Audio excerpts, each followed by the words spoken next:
Hello everyone and welcome to GPVWC. This time we are at Superleague at Singapore with the Superleague. This is round 13 of the championship and this fantastic 5 kilometer circuit is going to be the venue.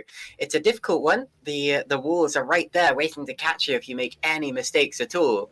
And as the drivers head out for their qualifying laps, I'm sure we're about to find out just how difficult it is, but these are some of the top drivers in sim racing. They should know how to deal with it. There you see the track map.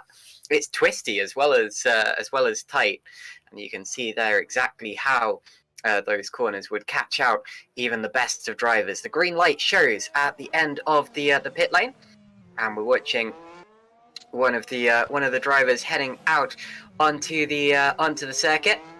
Quite a few drivers heading out into the circuit now. Of course, you'll only be able to see one at a time due to the single player qualifying format that we have here, but that is okay. Let's take a look at some of the upgrades that we've got coming into to this weekend. There are the car development upgrades. In terms of the number of points that have been put into the cars, MDR looks to be right to the top edge as well, right there with them, so those should be theoretically the best cars coming into this round, with Adonis right up there as well. Kudra Brasilia vying for that position with Adonis. But of course, that's not everything. Here at Singapore, we're going to need a lot of acceleration, a lot of torque out of the corners due to the 90-degree corner formats. So expect the drivers who have put component mass and reduced the chassis mass as well to have advantages here. Let's take a look as well at the engine performance. This isn't necessarily a power track, although the engine very, very important here. We do have some relatively long straights, and as I said before, some quite torquey acceleration zones.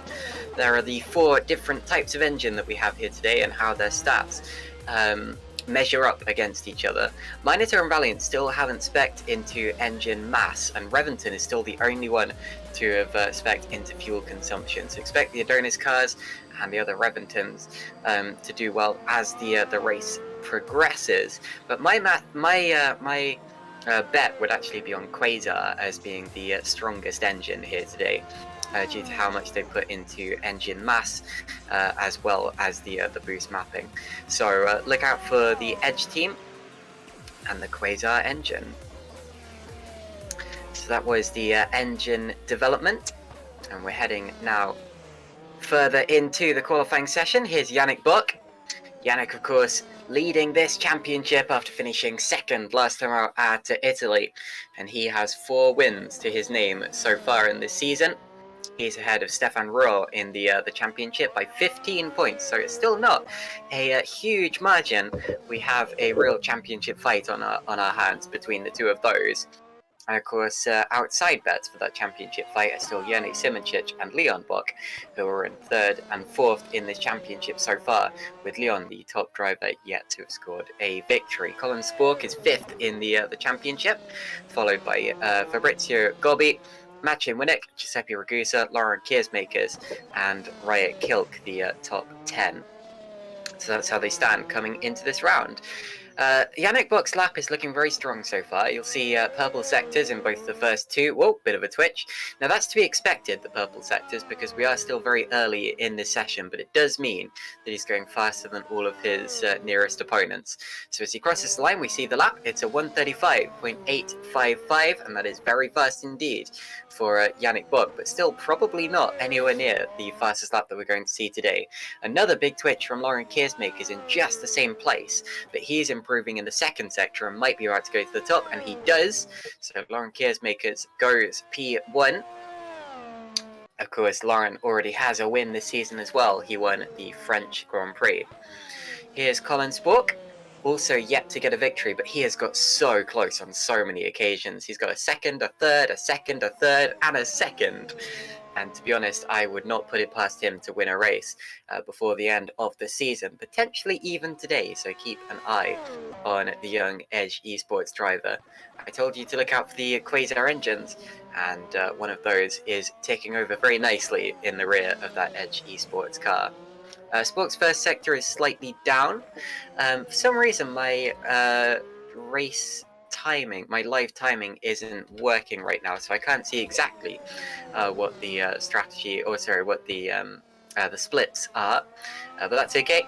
You can see the color coding on the bottom right of the screen. Yellow sectors like that means that it's not even the driver's personal best, so usually that means they've made a mistake. Green means it's a driver's personal best, but not the best, like the one you've just seen there. And then, of course, the elusive purple sector is the one that all of the drivers will be going for. That means that they are the fastest of anyone. And if you get purples across the entire lap, if you get a purple lap time, that, of course, means you start on pole position and have the advantage of a completely clear track at the start of this race. So, Spork pulling into the pits, abandoning that lap, and I'm not hugely surprised because it did look like he'd made a mistake in the first sector. Here's Stefan Roll on an out lap, currently second in the championship, with 2 victories to his name, including one last time out at the Italian Grand Prix. And he is about to go for a flying lap as he comes out of the final corner. He'll put the power down now and start shooting down towards turn 1. Let's take you for a lap, actually, of this Singapore City street circuit, the Marina Bay street circuit, as he hops over the curb into the turn 1, 2, 3 sequence, and then out towards one of the first of the DRS zones on this lap, which is going to open as soon as he crosses that white line, which he does, and he'll have the DRS gaping open on the back of his car now. Down towards Memorial Corner. This caused a lot of trouble in the Super Cup and Super League Lights races. Stamford here, turn 8. This is where the Super Cup leaders came together in race 1 the other day. Padang is turn 9. And then we head down to the old Singapore Sling. This used to be a very awkward triple chicane. Luckily now replaced by a fast right-hander or left-hander instead. And as we exit the Anderson Bridge, we'll be heading up another straight, another DRS zone. And then Connaught is the right-hander here. Technically a hairpin, it's well over 90 degrees, but it still feels like a 90-degree corner. Here's the Esplanade hairpin, and then the chicane, and then the Bay chicane, which takes you under the grandstand. A very unique feature of this Marina Bay street circuit. And then out through turns 20, 21, and then the final corner, which is technically 2 corners, 22 and 23, and that is a lap of the Marina Bay street circuit, fastest of anyone in the 3rd sector, and he goes 3rd overall behind Keersmakers and Bock. Talking of Bock, here's the other one. This is Leon Bock, Yannick's brother, the top driver in the championship yet to score a victory, although has 4 podiums to his name, so definitely do not write him off for a victory either today or in the future, the near future of this championship. Only this round and then 3 others remaining, so it's getting tight. Whoa, and he's going to hit the wall! Well, he tagged it. That's going to have ruined his lap, but luckily kept his rear wing and kept his rear wheel. So it looks as if he is going to make it back into the pit lane and be able to go for another flying lap. You do have to make it back to the pits, though. Otherwise, you're not allowed to go back out again. Here's Lauren Keersmakers, fastest of anyone in the 1st sector. He's flying here. Less than a 1/10 of a second up on anyone else so far, on Yannick Bock especially, but he is going even faster and looks to increase his advantage. Here he goes down into turn 14. That's where we just saw Leon having that slide. And Yannick now goes to the top. 135 never mind. Michael Ayres. Wow, 135.629 for Ayres. That's actually that's a really impressive lap for Ayres there. I don't think we've seen him doing anything like that in the championship before. He's only made 1 Super League outing this year, which was last time out at the Italian Grand Prix, and he retired from that one. So now seeing him at the top of the order is quite something. But look at Keersmakers, 135.620. It's only 9 thousandths ahead of Ayres, so Ayres really showing what he's worth today. That is great stuff there from Michael Ayres. Ayres, of course, currently 3rd in the Super League Lights Championship. with 3 victories to his name there. So we knew he was good, but good enough to put himself third in the Super League standings?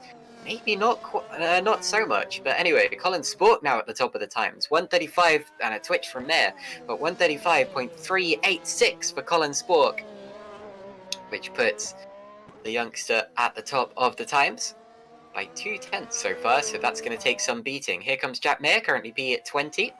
A lot of time to be gained through the final couple of corners. And Jack Mayer, who did very well in the Super League Lights Championship last year, goes up to 15th, which is an important position in GPVWC because, of course, points go down to P15. Now, we've got to look out for a couple of grid penalties for this round. Cameron Roger has a 10 place penalty. Let me see where he is in the standings right now. I'm not actually sure that Cameron... Oh, he is here. Never mind. He's in P22 as we speak. Giuseppe Lino has a 20 place penalty. He's currently 25th, so he will be starting right from the back. Isaac Clark has a 5 place grid penalty. He is currently 18th. Giuseppe Ragusa has a 20 place penalty, and he is he even here today? Yes, he is. He's currently P20. And then Fabrizio Gobbi, possibly the biggest name to have a penalty. He actually has a back of the grid order, so he is. He hasn't actually been out in qualifying, and I'm not surprised because there's not really any reason for him to be.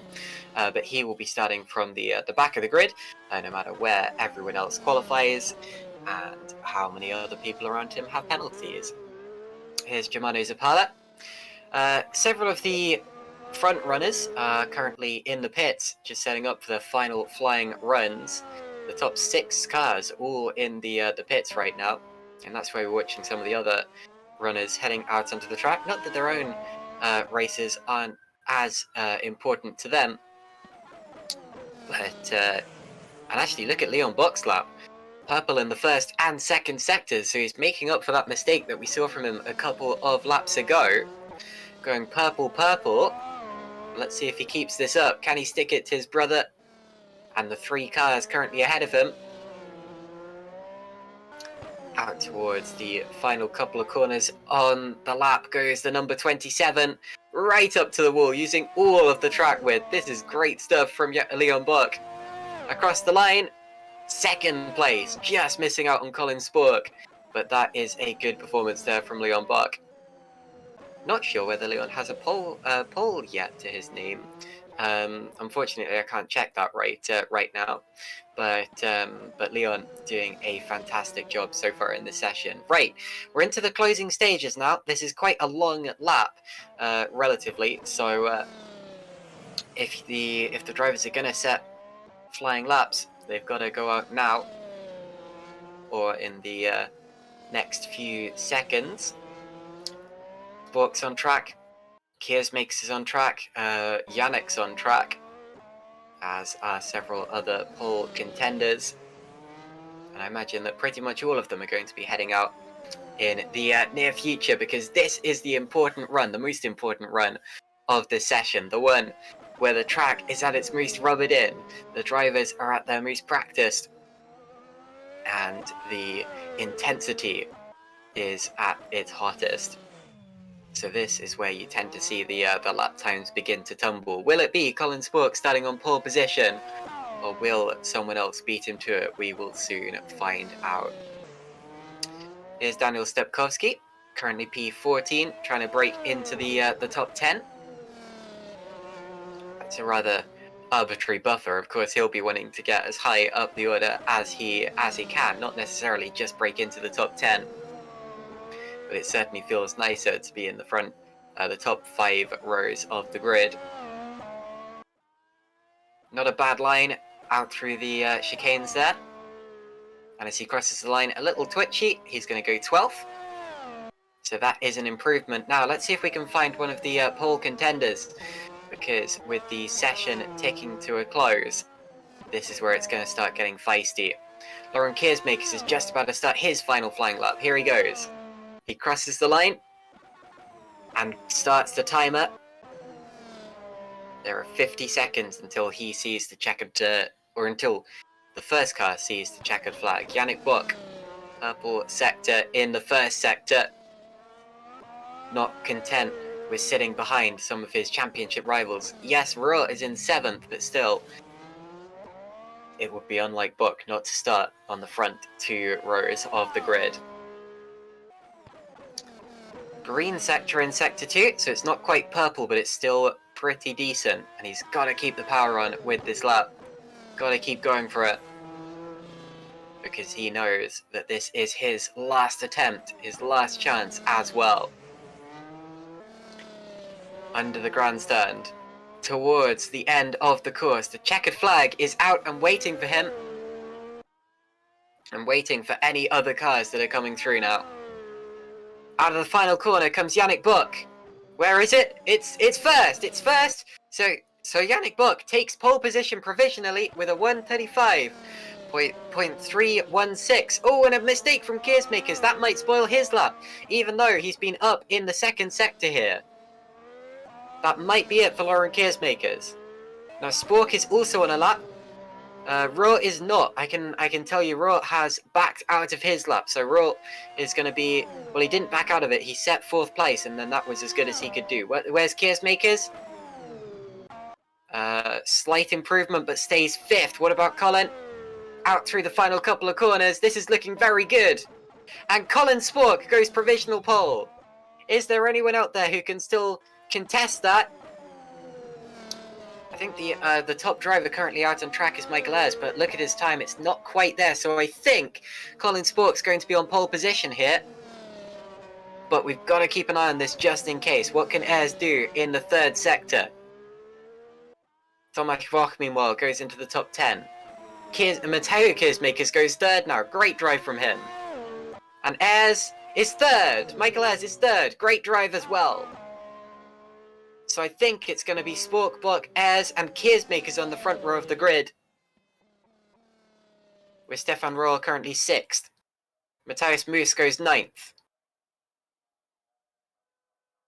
And I think that's your lot from qualifying. So your top 10 will be Colin Spork, followed by Yannick Buck, Michael Ayres, Matteo Keersmakers, Leon Buck, Stefan Rohr, Lauren Keersmakers, Robin Panzer, Matthias Moos, and Riot Kilk. But we will update you on the full order with penalties and everything else factored in as soon as the formation lap starts. But for now, that is your qualifying order, and it is Colin Spork who takes pole position at Singapore.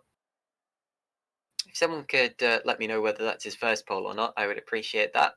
Of course, this is his first season in Super League, so I think that might well be his first pole, actually. And if it is, congratulations to Colin Spork for joining the world of the pole sitters.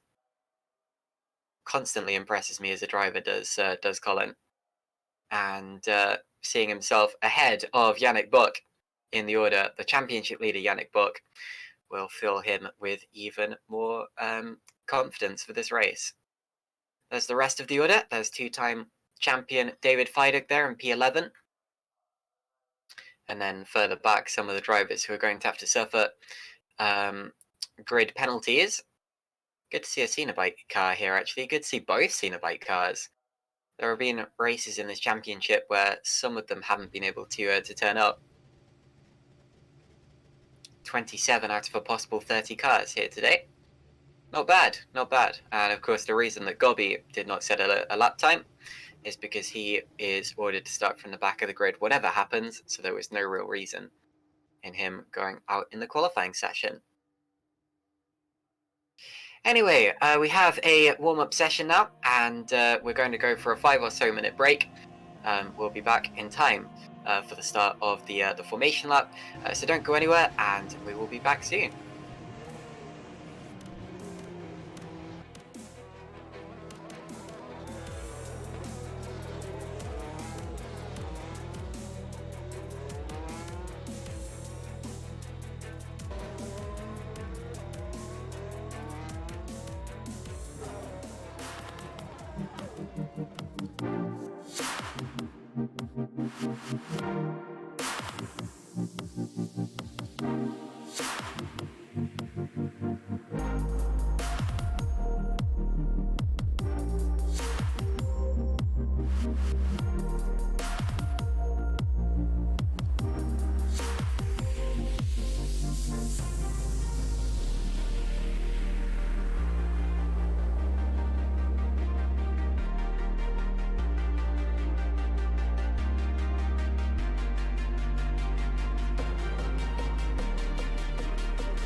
Hello everyone and welcome back to Singapore. Again, this is 13 of the Super League Championship from the Marina Bay circuit. Here are the drivers' standings coming into this round. Yannick Bock currently leading by 15 points over Stefan Roll, and he starts ahead of him in today's race as well. Jani Simoncic is P3 with 148 points, so just 14 points behind Stefan Roll. Then it's Leon Bock, Colin Spork, today's pole sitter, will be 5th. Fabrizio Gobbi has a lot to do from the back of the grid, and it's Maciej Winnick, Giuseppe Ragusa, Lauren Keersmakers, and Riot Kilk, the top 10 in this championship. So some real changes of performance, changes of fortune in today's qualifying session for some of those drivers. Evolution are currently leading the Constructors, or the Teams Championship, and unsurprisingly, because they have been very, very strong all season long, with drivers 1st and 4th in the championship. Then Holland Racing Team 2nd, just 30 points ahead of Edge Esports, which isn't much when it comes to the Teams Championship. Burst Esports are 4th, followed by GSR Sim Racing Centre, and then the rest of the order, which you can see on your screen now.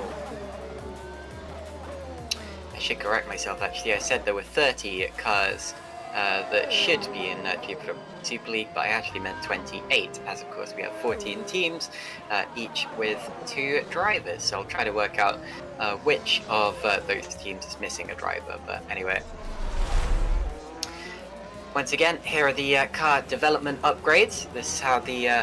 oh wait, we do have all 28 drivers here. Good, wow. So someone's turned up slightly late, but at least that does mean we have a full house for this round of the Super League Championship.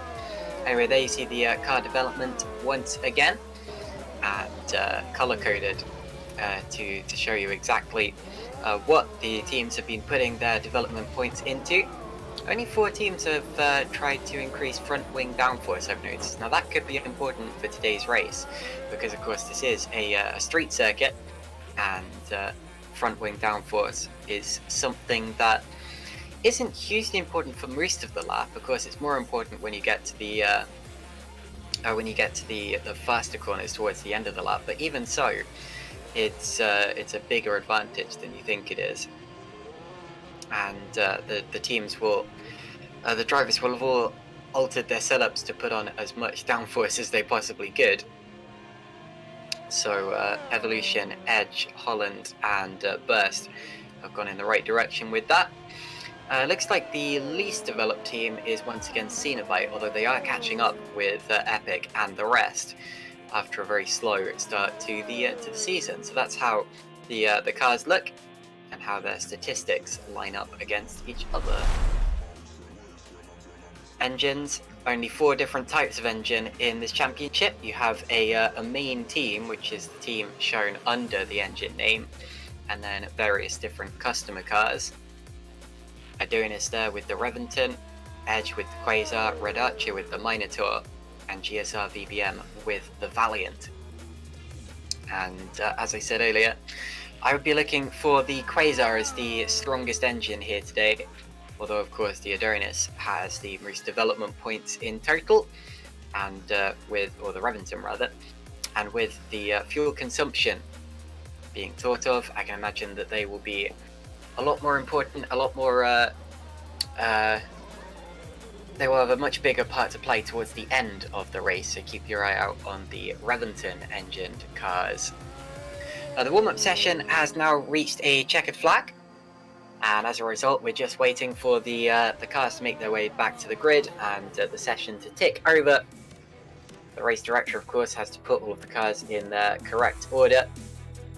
There you see the calendar for this championship, along with the winners of the previous races. Liam Duval won the first one, and then since then we've had 4 for Yannick Bock, 2 for Stefan Roll, 4 for Jani Simoncic, and then 1 for Lauren Keersmakers as well. Will we get a brand new winner here today? Will Colin Spork add his name to the list of Super League winners? Or will it be one of the already established drivers in this championship, such as Bock or Keersmakers? There you see the circuit once again. 61 laps. This is the longest Grand Prix on the calendar because it's the slowest speed circuit behind Monaco, and Monaco has a reduced number of laps. So expect a long and incident-packed race today. Concentration is going to be so important for these drivers. 5.063 kilometers long. And this, of course, is round 13 out of 16 in the championship. It says commentators Jake Sanson and Caitlin Penny, but unfortunately Jake could not make it today, so it is just me in the commentary box. I hope that I'll suffice. And away we go on the formation lab. The broadcast director, of course, Argo, who's showing you the images and the graphics you're seeing now. Colin Spork is on pole position, followed by Yannick Buck, Michael Ayres, and then Matteo Keersmakers. So both Edge Esports cars in the top 4. And then it's Leon Buck, Stefan Rohr, followed by his teammate Lauren Keersmakers, and then Robin Pansar in the Burst Esports car. With those being the top 8, Matthias Moose and Riot Kilk, the 2 red archers, make up the 5th row of the grid. And then it's David Feidok and Tomasz Voch.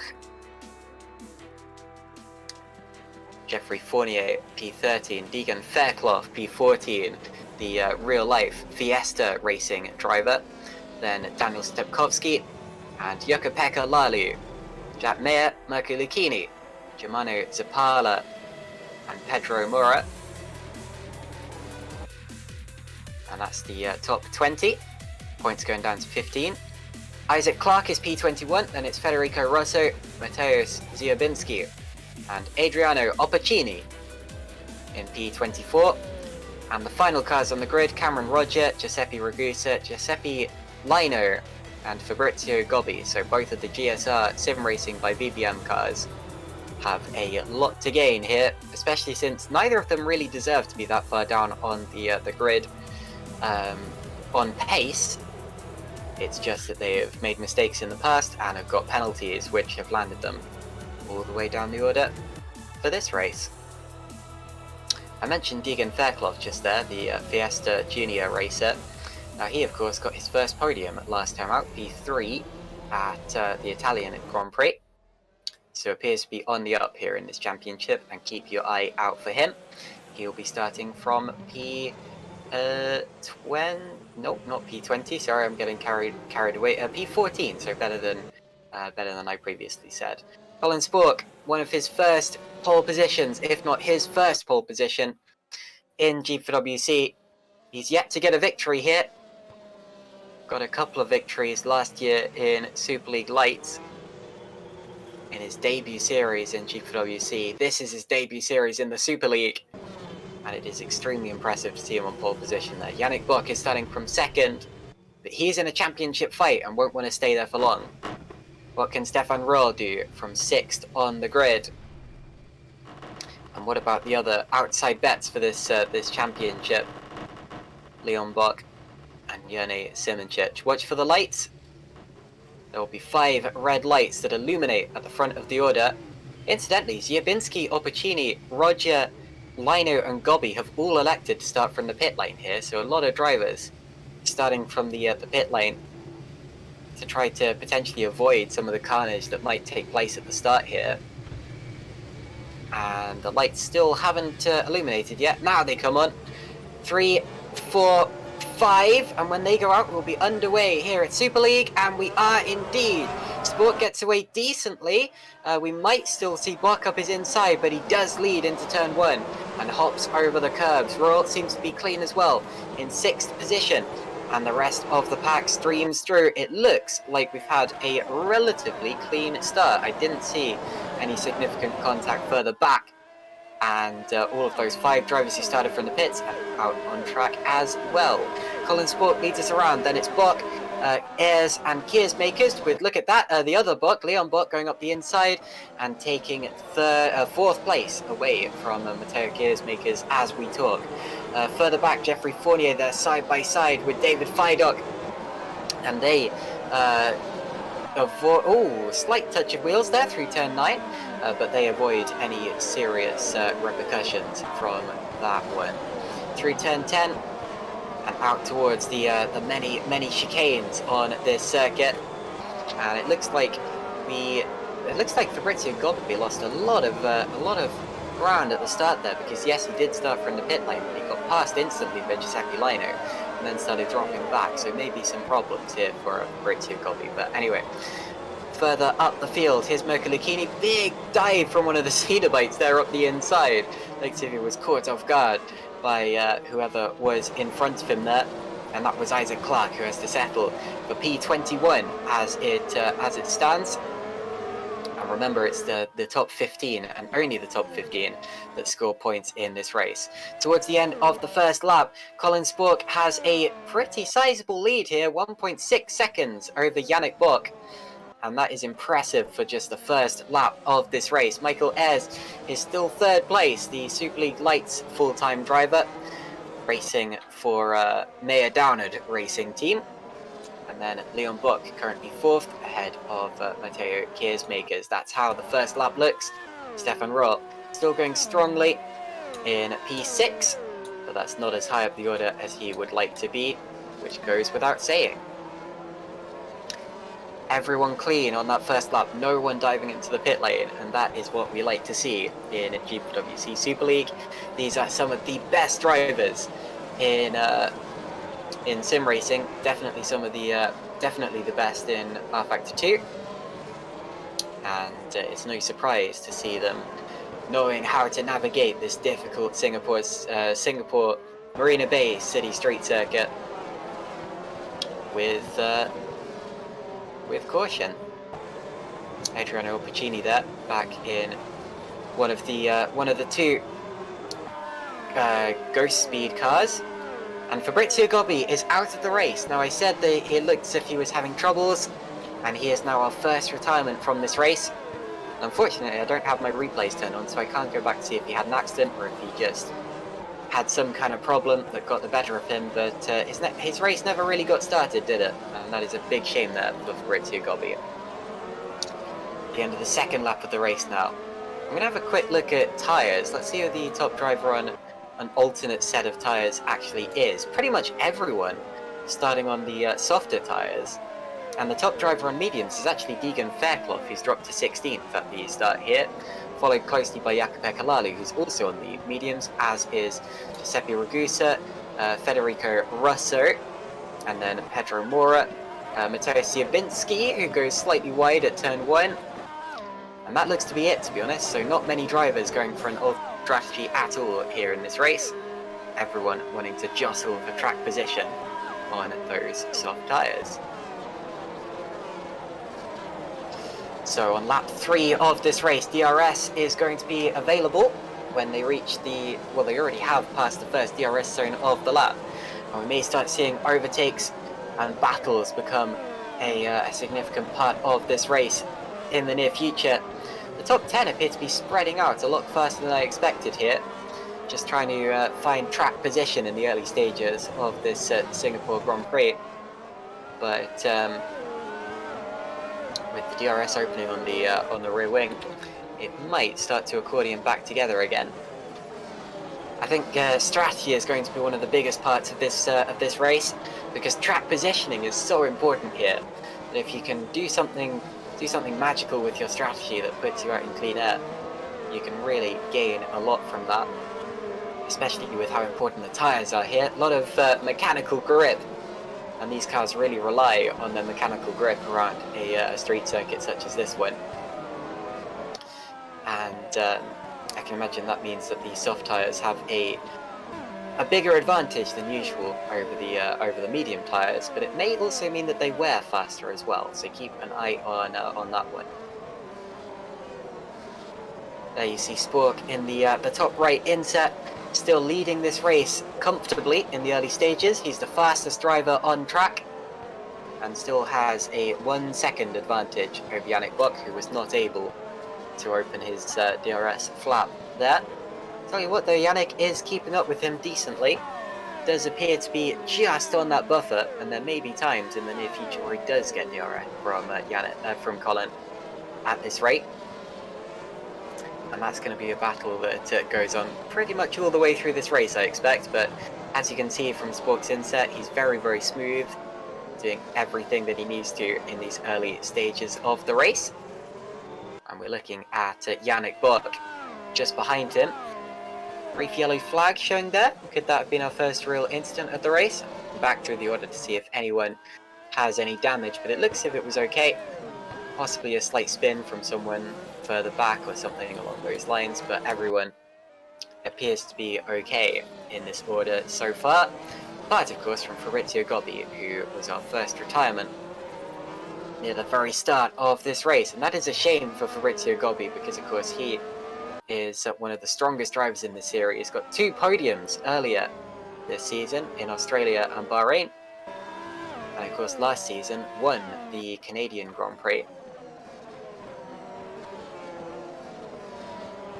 Or was that 2 seasons ago now? I may be getting really confused with that one. But anyway, I know that Gobbi is a Super League race winner because I commentated that race.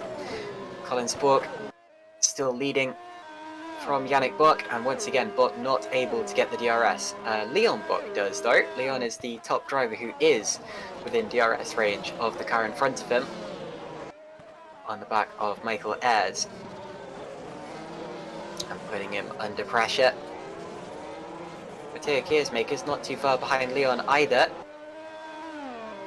so this battle needs to be done cleanly.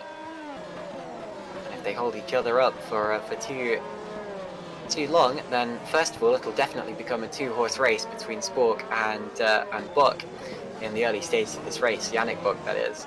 And secondly, that will put Ayres and Leon under pressure from the cars behind them. Matteo appears to have Stefan Ruhl just on that buffer as well, so Ruhl might be getting DRS at some points in this race, in the early stages of this race. But we'll keep an eye on that one as well. Here's Lauren Keersmakers running P8, winner of the French Grand Prix, chasing down Robin Panzer as Matthias Moos for company, both of the red Archer cars right there. Not to be confused with Red Arrow, which of course is a team in Super Cup, I believe, right now. Red Archer, the top team with the Minotaur engine, of course the parent team of the Minotaur engine. Let's see if Yannick Bock gets DRS this time around. He does. So Yannick, for the first time in this race, is close enough to Colin to open that rear wing flap and begin to get closer. Actually, I think I may have been looking at Leon there, but I think Yannick did have DRS. Leon also did on the back of Michael Ayres. But this is a difficult circuit to overtake on. It's one of the reasons that clean air is going to be so important today, and why strategy is going to be the real defining factor in this race.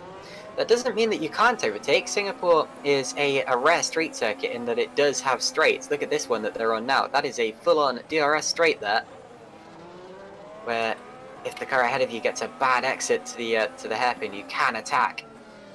And of course, the exit of turn 4 as well, you get a decent slingshot effect on the car ahead of you. But the trouble is, these cars really struggle to follow in the corners, especially the faster corners, and that means it's hard to be close enough to the car ahead of you to actually benefit fully from the DRS. For example, that corner there, the fast sweeping left-handers that make up the final couple of corners just don't give you enough of a slingshot to make a move down into turn 1, even though the start-finish straight is a DRS straight. It's just too short. This is going to be the best overtaking opportunity of the lap. The exit of turn 4 here, and the DRS straight that follows it.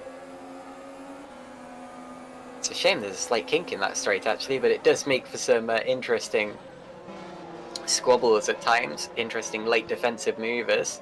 And Stefan Ruhl has just got past Matteo Keersmakers for P5, so that is the first real that we've seen in the top 5. Stefan Ruhl is there trying to minimise the damage caused by running behind his main championship rival Yannick. And here's a replay of that move. Stefan Roll got the slipstream and did exactly what I was suggesting by going up the inside into turn 5 there. I say turn 5, I think it's officially turn 6. Let me just double check that. It's officially turn 7. Wow, there's a lot of little kinks here on this circuit that I really don't think should count as corners, but do. 23 corners in total. I think realistically it feels more like 20, but anyway. Still a lot of corners on this track. It's very twisty. Street circuits are like that. So Yannick's even closer to Sport than he was a lap ago. Let's see what the lap times are this time around. Well, they're about the same actually. They're pretty much equal. But on the lap before that, Yannick gained on Sport by about 0.3 of a second. Definitely not over yet. Michael Ayres was faster than both of them though, gained by 0.3. He's going to have DRS now, and so will Leon Buck. So it's 4 for the lead here at Singapore in the early stages, but it's one thing to catch your opponent and another thing to pass them. DRS gaping wide down into Memorial Corner. And then turn 8. But nothing doing for any of these drivers just yet. Colin Spork knows that. He knows that if he can just keep his car pointing in the right direction and hitting his marks and not leaving an apex open or anything like that, then there's no way that Yannick Buck or anyone behind him will be able to come through into the lead. And then he's got to focus on his strategy, and if he gets his strategy right and is able to cover off his opponents, then he should be set to win this. It's way too early to be talking about that though. Another brief yellow flag. Looks as if we've had an accident for Adriano Opportuni. So Opportuni is out of the race with severe damage to the rear of his car. He was running at the back anyway, but unfortunately now one of the 2 Ghost Speed cars is out, and Ghost Speed were really struggling today. They do not appear to have the setup for this circuit. Here's a replay of Opportuni's accident. It's going to be down into turn 8. He's going to lose control, back it into the wall, shunts off the rear wing, and at that point you know that it's going to be extremely difficult to get it back to the pit lane, and sometimes it's not worth it. He may have even lost the engine or the gearbox in the incident itself, which can happen. But whatever the case, Adriano Opportuni becomes our 2nd retirement today, and the first confirmed retirement by accident damage. So 26 cars remaining out of the 28 that started. Back to the front, Michael Ayres, P3, as he has been for this whole race, and doing a very, very good job. He's been so impressive so far today. Because finishing P3 in a Super League Lights race, while it's extremely impressive in its own right, is several times harder than finishing P3 in a Super League race. That's the thing about a career ladder system. The driving talent just gets better and better as you go up the ladder. And this is an extremely difficult and extremely competitive league that Ayres is a part of. So to be running P3 in this one shows how much potential he actually has. Out towards the final few corners of this particular lap. Once again, DRS will open on the rear of the cars. Different line between Ayres and Buck there. It looks as if Buck was allowing himself to be taken by Spork's turbulent air, whereas Ayres was deliberately taking it tighter to avoid that dirty air to try to get a better run through those corners.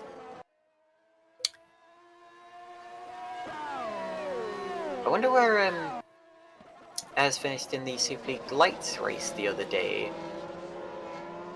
I should double check that actually, because the Super League Lights race hasn't yet updated on my championship standings list.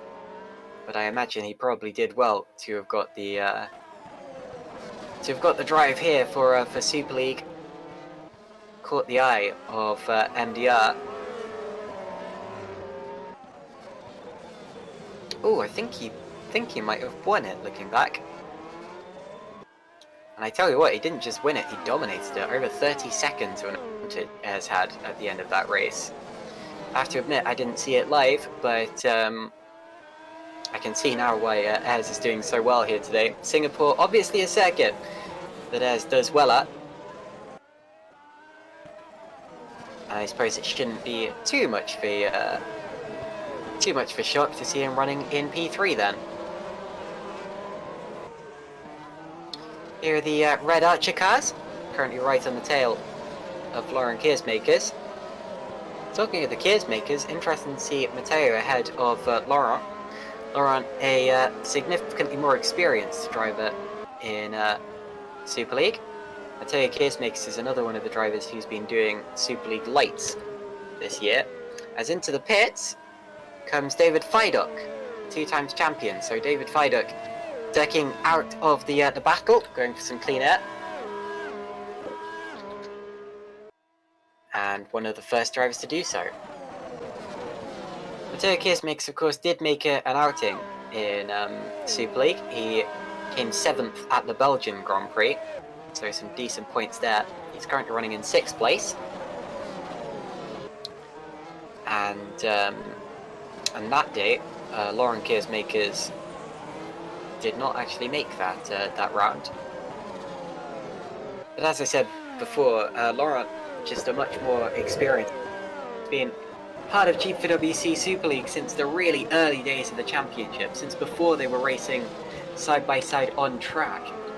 2005, I think he made his debut, and he used to win races right back in those days. And his win at the French Grand Prix earlier this year was the biggest gap between victories in Super League history by quite a long way. I think it must have been something like 13 or 14 years between, I think his last victory came in 2007 or 2008, and then 2021. Quite a significant gap, and it shows you that no matter what the style of racing, no matter what the simulator, Laurent Keersmakers is fast and knows what he's doing. But the younger and less experienced Keersmakers currently has the advantage. Into the pits came Stefan Rohr that last time around. So Rohr, the first of the top 5 to make his stop.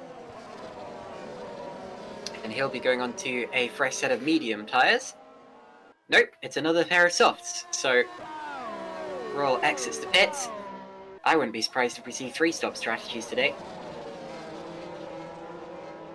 Maybe 2 stints on mediums, 2 on softs. Maybe 1 stint on mediums, 3 on softs. Who knows? But tell you what, Rohr does have some fairly clean air here. Could be to his advantage. Also into the pits the last time around came Zapala, Clark, Russo, Roger. A lot of drivers further back in the order. But Rohr coming in much earlier than his main rivals in this race. He is all the way down in 17th place, but that is going to sort itself out as the race continues. Yannick Bock, I tell you what, within half a second of Colin Spork there, so maybe Spork made a mistake earlier on in this lap. But down that last straight, yeah, the gap was something like 0.4 of a second. Is Spork suddenly starting to feel the pressure even more than before? Under the grandstand towards the end of the lap. Surely at least one of these 4 drivers will try to duck in and go for that clean air, and it's going to be Spork. So Spork is in, as is Leon. So Spork and Leon both into the pits. Now, are they going to go for alternate strategies? I think if Leon's, well, of course, it's a bit of a game of bluff. They don't know what the other driver's going for, but it would be best for them to go for alternate strategies for both of their races, you'd have to say.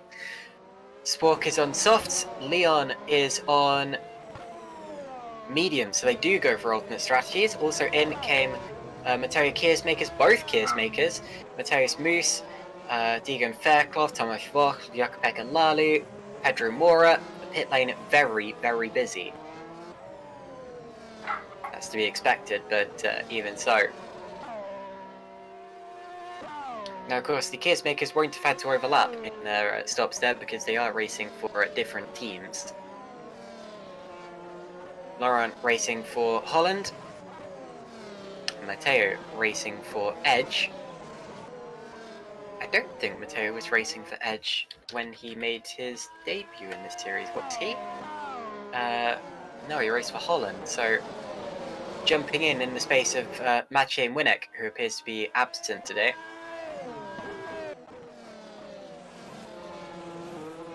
Shame for Winnick, he was going to be a contender for podium places today.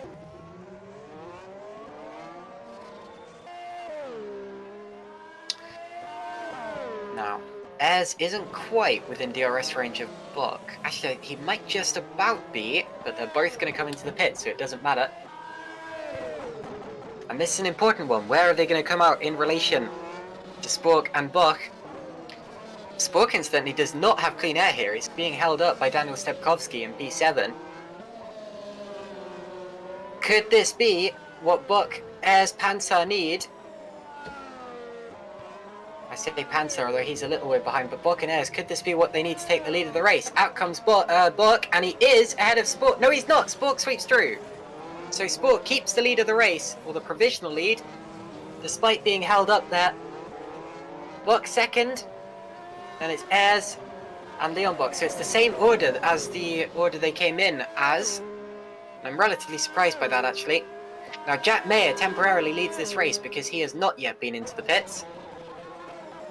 Currently in the pit lane, Stepkowski, Fairclough, Lino, and possibly some others on that last lap as well. So it's Mayer leading from Spork, Buck, Ayres, Buck, Royal Kears Makers, etc., etc. And Spork's heart would have been in his mouth there, seeing Stepkowski directly in front of him as he came out of the pits. Now, of course, he's being held up a little by Mayer. But I tell you what, Spork's advantage, well, it's just under 2 seconds. So it's come out by a second. Not entirely sure how that works, but I guess that shows you that clean, fresh tyres are going to be the order of the day here. Now, Jack Mayer will undoubtedly pit at the end of this lap. Unless he just wants to stay there and cause some real carnage to raise order. That might actually benefit his teammate Michael Ayres, but I'm not sure he'll be thinking about that. In comes Jack. Doesn't want to sacrifice his own race for his teammate, and who can blame him? Through go Buck, Ayres, et al. And Buck is under more pressure from Ayres than pressure he's putting on Spork here. So somehow, Spork is really getting away now. Jack Mayer will be coming out just outside of the top 10. He's 14th actually on those medium tyres. Just ahead of Giuseppe Ragusa. Has Ragusa stopped? If not, then that's a great fight through the field. Yeah, it looks like he has stopped. So Ragusa, remember, he started from right near the back. Up to 15th already. Definitely will be a contender for a top 10 towards the end of this race. Keep your mind open for potential driver for the day candidates. I think Ragusa might well become one before the end of this. Colin Spork as well, currently leading from lights to lap 15. Not anywhere near lights to flag just yet because we have a long way to go. And of course Jack Mayer did get ahead of him in the pit stages. Every time I see a yellow flag on the panic slightly, thinking something's happened. And this time it's happened to Cameron Roger. So Cameron Roger, I'm afraid, becomes our third retirement of the day. And he has crashed out down at turn 7, sorry. Apologies if you hear my dog in the background now. He gets rather excited when my mum comes home from shopping or something like that. But he's going to be quiet in a second. Here's a replay of what happened to Cameron Roger down in 10-7 on the curb. Slightly weird one, the car breaks away from him. And very similar damage to the damage that took Adriano Opportuni out of this race. So 3 retirements now. 25 cars still remaining. There are the Red Archers who have been running together all the way through this race. Trying to run away here from David Fiduk in P11.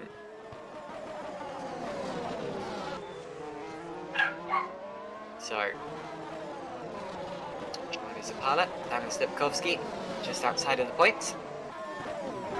And we've had a change of position there. The 2 Red Archer cars have changed places. So, right, Kilk getting past Mattel. Oh, and contact there with David Fiduk. That was a weird one. Moose went really defensive down into 10-10, which isn't normally a corner where you'd expect him to go defensive.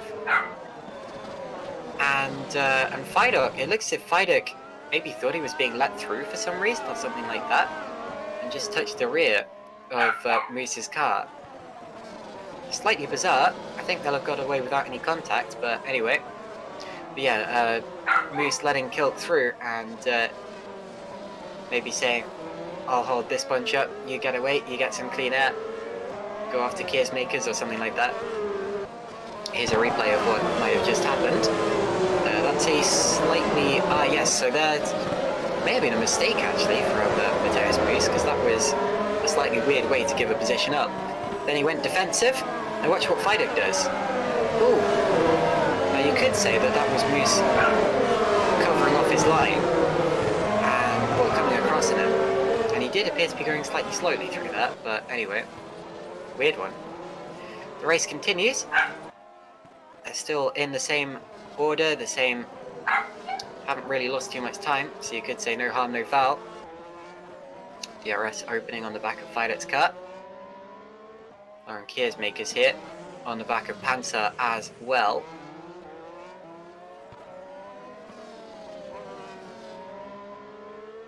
Colin Spork's gap now out to over 2 seconds. He leads this race, so Spork suddenly a lot more comfortable than he has been for this whole race so far. And still setting very fast lap times. His last one was in the 1:39s. Pretty good for a race stint. We're going to see times like that getting even faster as the race continues.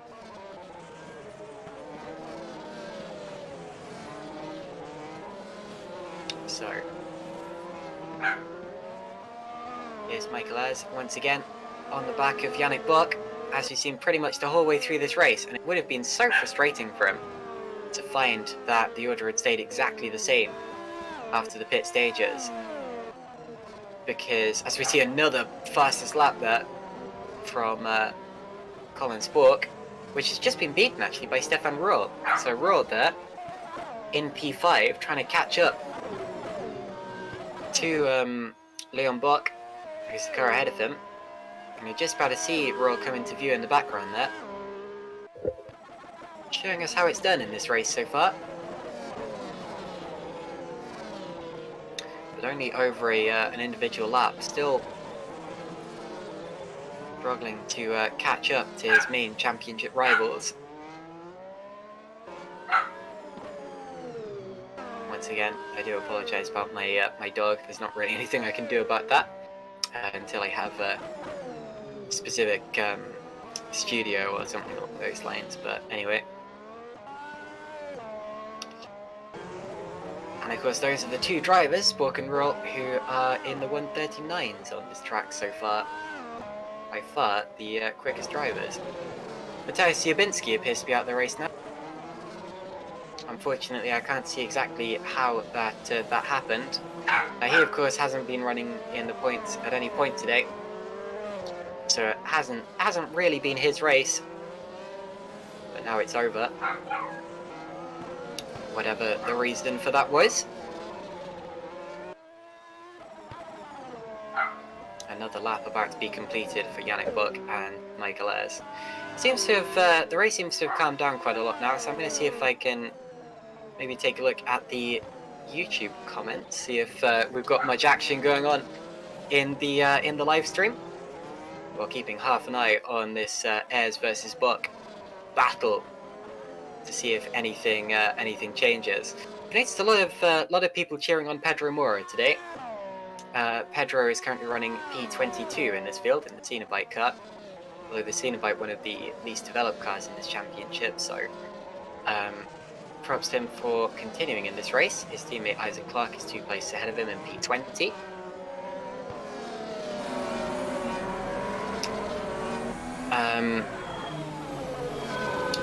Lee Davidson saying, come on, I think there's been a crash on the formation lap. That may have happened actually, because we did see 5 cars standing for the pit lane. We didn't see it, but I just assumed that those were 5 drivers, because they were all outside of the top 20, all around the same part on the grid.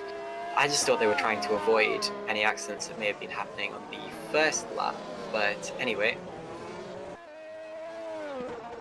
We've just seen a replay actually of Mateusz Ziabinski coming into the pits to retire, so that seems to have been a relatively standard retirement. Nothing major. Just not his day, you know. But I guess that happens sometimes. Eon H5 wishing me the best in this commentary. Thank you very much, Eon. I knew this would be a difficult one because it's a relatively long race, so it's a shame that I don't have a Jake Sanson or a Ross McIntyre or a Tom Parker or anyone beside me, but you know, that happens sometimes. It's okay. There was a crash on the formation lap. Wow, so great job from Argo Tido, who's just found this. Adriano Opacini, we're watching now, getting rear-ended. Okay. Yeah, so something did happen. Oh, and rejoining right in front of his teammate. Wow. Both of the Ghost Speed cars involved, and both of them starting from the pit lane. Now, who was the other car involved in that? One of the, I think it may have been Cam Roger, one of the 2 Burst Esports cars. And Roger was starting right the way back there, so I think, yeah, Cam Roger getting involved in it as well. It must have been, because the other Burst Esports car is Robin Panzer, who's currently in P7. He definitely did not start from the pit lane here.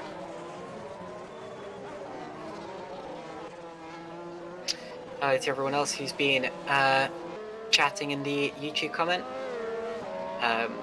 Victor Hugo, Imalacy 14, Josh Downard. Josh Downard, of course, one of the team bosses of the Downard Racing team. Mayor Downard Racing team. MDR. MDR having a good day so far with Michael Ayres currently in 3rd place. Jack Mayer not quite having such a good day, running in P14, but still, that's double points for the team.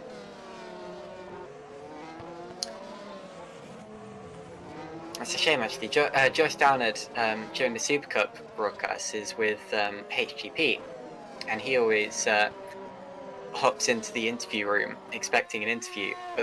But the trouble is, we only have a limited amount of time for the interviews at the end of the broadcast, and I never quite get a chance to speak to him. So sorry for that, Josh. Maybe today, if MDR finish on the podium, if you jump in, I'll see if I can find time for you. But anyway, still on the back of Yannick Buck, the championship leader, looking for any way through. Still just putting him under pressure, really. He's not. I don't think he's quite expecting to get an opportunity to overtake anytime soon, but if he just keeps putting Yannick under pressure, just waits for him to make a mistake, then that'll be the time to pounce. And he will need to pounce because he may only get that opportunity once. Big chain of cars down here, just outside of the top 15. Stepkovsky, Zapala, Fairclough, Lalu. A lot of cars in a chain. A few ahead of them as well. Ragusa, Naya just off in the distance. An important part of the order because, of course, 15th place is infinitely better than 16th place in terms of the points scored. any race where you finish 16th or lower just feels like a bit of a waste. More yellows. And Federico Rosso's out. So we've lost one of the green stripes cars now. And he was one of those drivers just outside of that little chain that we're looking at there. He would have been just behind them. And unfortunately, it appears to have been... well, something's gone wrong anyway, because he is no longer in this race. 23 cars remaining. Singapore always does tend to be a little bit of a race of attrition, but as we're now a third of the way in, and still have 23 cars remaining, it's looking better than it could have been. And it looks like, again, it was a very standard retirement for Federico Rosso, coming into the pits and deciding that enough was enough. So that is the end of the day for one of the Green Stripes cars. The other one, incidentally, is currently running...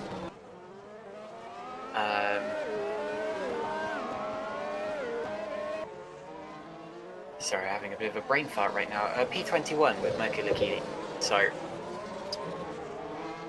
Green Stripes, of course, P14 right at the bottom of the Teams Championship, and sadly it looks as if they're going to stay that way at the end of today.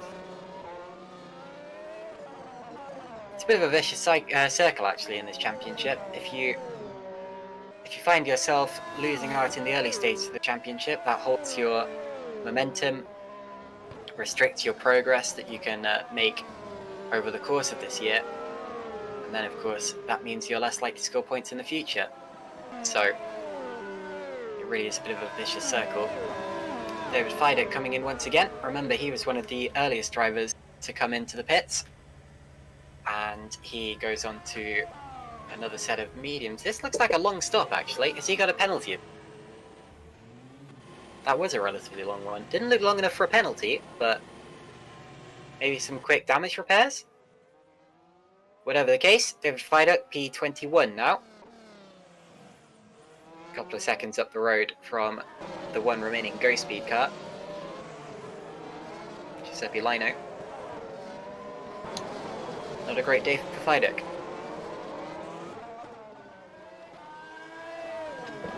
David Feider in recent years has been really up and down.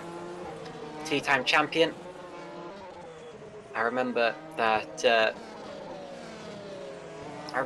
when I came into GPVWC, he was still one of the top drivers in the league. Hasn't had anywhere near as much luck recently. Maybe just hasn't had the time.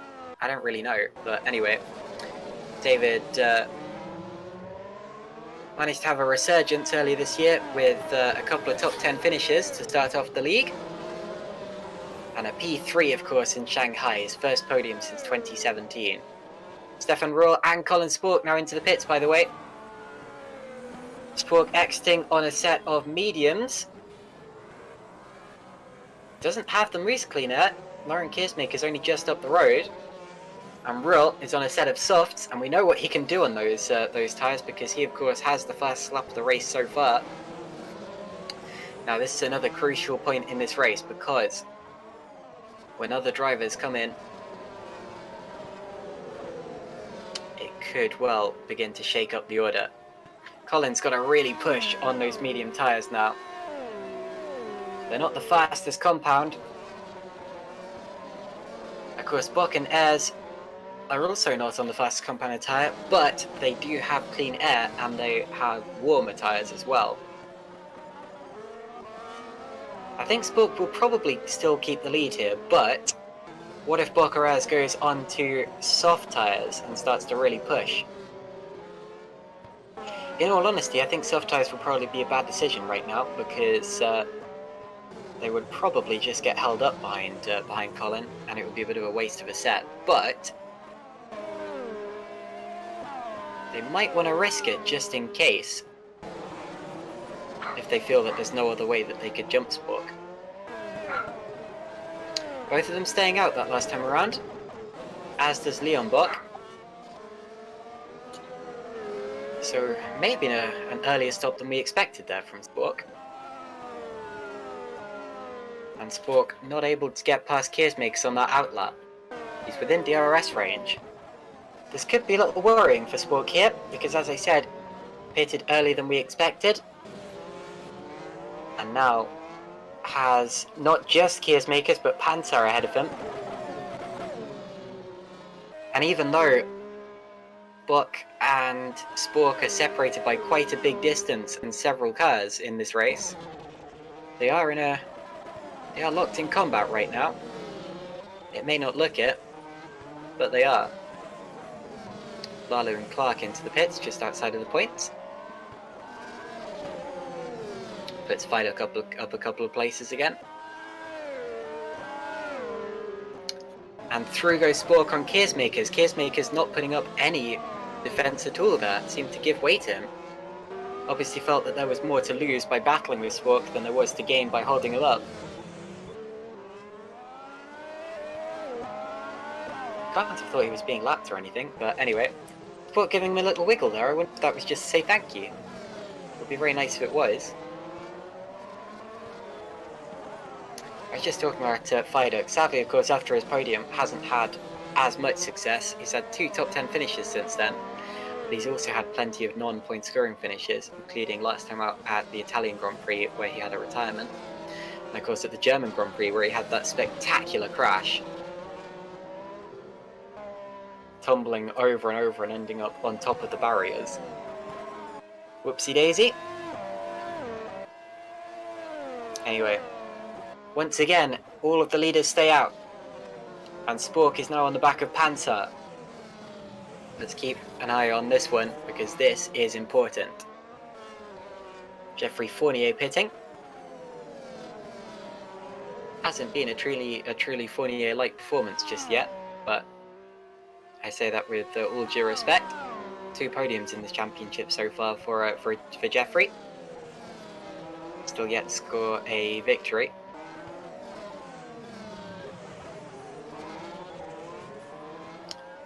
He is, of course, a GPVWC race winner. He won the 2017 Australian Grand Prix, which, of course, was Epic Racing's first outing, I believe.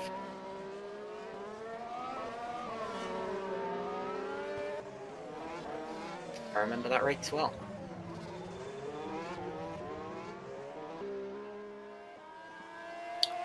Down towards the latter sector of this particular lap.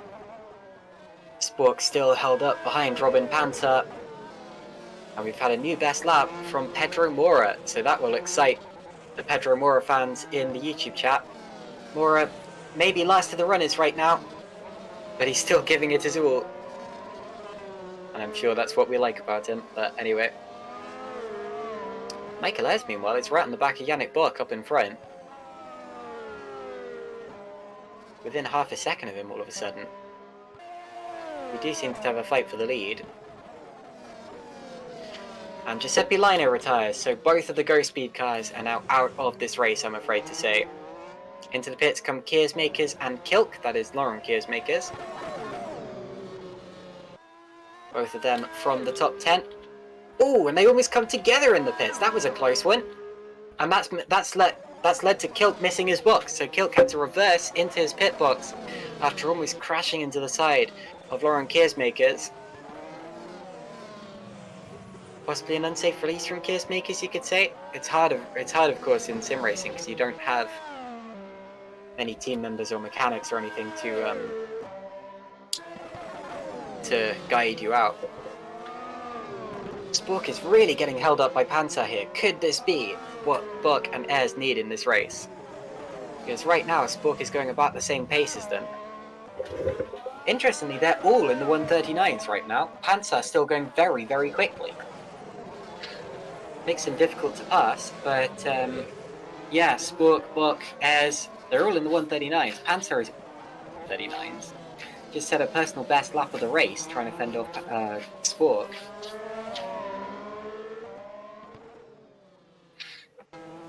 And into the pits comes Ayres. So Ayres coming in. He may have felt that he was being held up behind Yannick. Now if I was him, I'd go onto softs here and really start to push. Leon Book also in. Matteo Kiersmakers is in. Robin Pansar's in. So that leaves Colin Spork to go through. Where's Yannick? Sorry, I got confused. Yannick hasn't pitted yet, but Spork is ahead of Michael Ayres. So that's one of the important battles there. The gap about 4 seconds. So Spork not just ahead of him, but comfortably ahead. And I bet he's glad that Panzer was going so fast, actually, despite being late in that stint. Little surprised that Panzer decided to come in there, because he was obviously still flying. But anyway, Panzer obviously has some strategy up his sleeve, and let's see what he can do on those fresh medium tyres.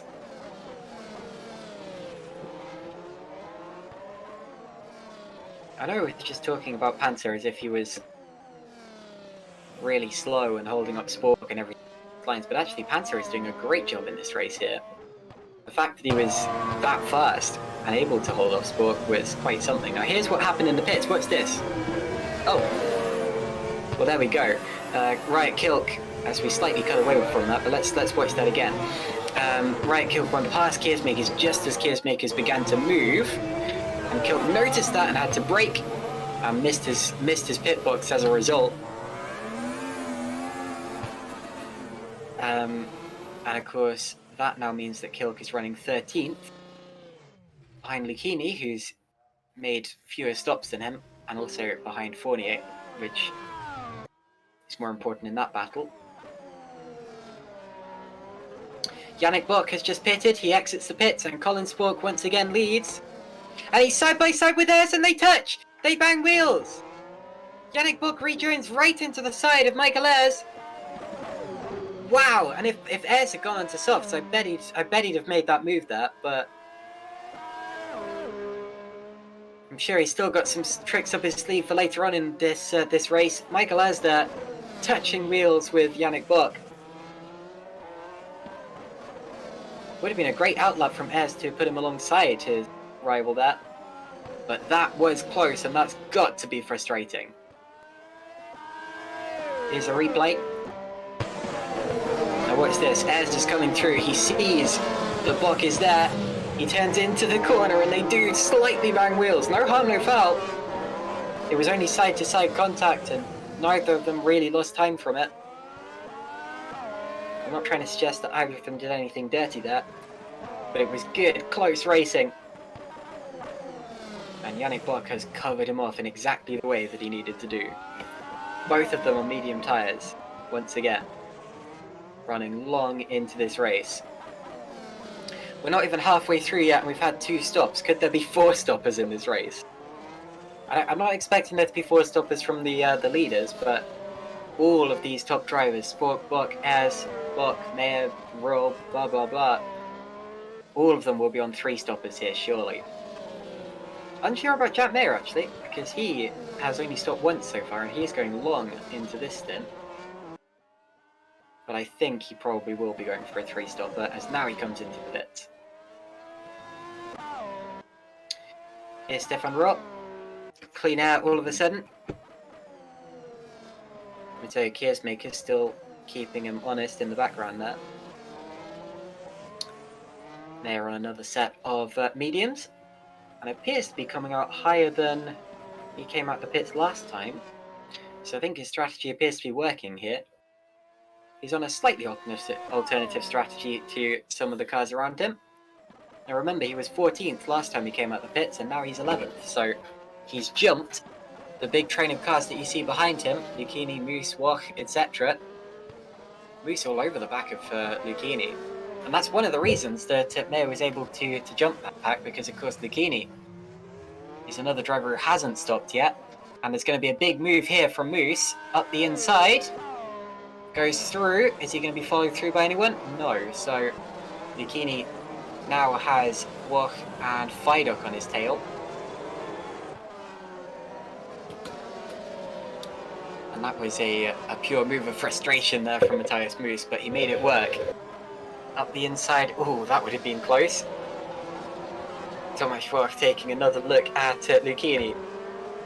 and holding station. Jeffrey Fournier now the fastest. 1:39.2 was his last lap, and that is the fastest lap that we've seen in this race so far.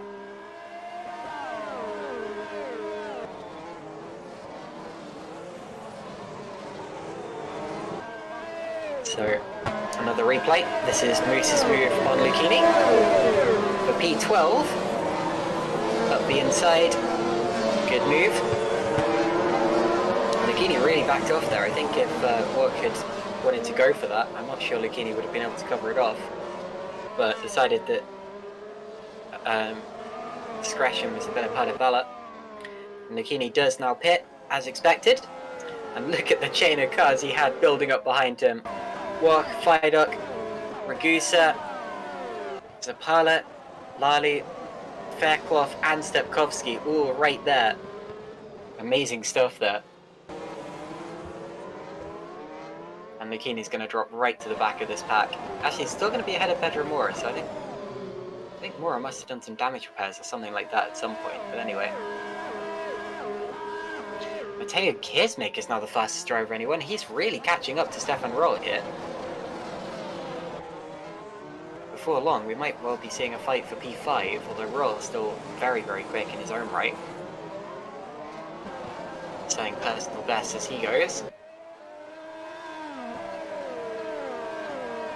We're still watching this this chain that Lucchini left in his wake. Of course, that's one of the wonderful things about strategy in Grand Prix racing. Everyone drives their own race and doesn't really care about how it affects others. And that's a good thing, you know, that's not a criticism. I like the way that it can really spice up a race when you see a driver just running their own race, running long, getting in the way of others just because their strategy requires them to be that much slower at that point in the race. And they, of course, they have no obligation to get out of the way. Lucchini was not getting blue flags or anything like that, and so he shouldn't have been. I mean, he was just driving his own race exactly how he needed to. And yes, it may have hurt others' races, but he's not responsible for that. Yeah, Grand Prix strategy is always fascinating, especially at a circuit like Singapore, where it matters so much in terms of the eventual result.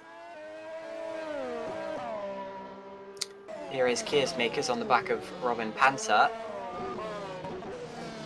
P7 and P8 going at it.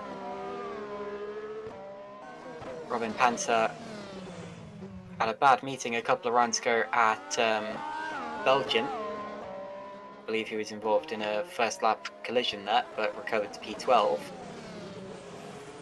Finished 5th last time out at the Italian Grand Prix. That was his best result of the season so far. The Swedish driver showing that he's got pace here today as he goes for another top 10 finish.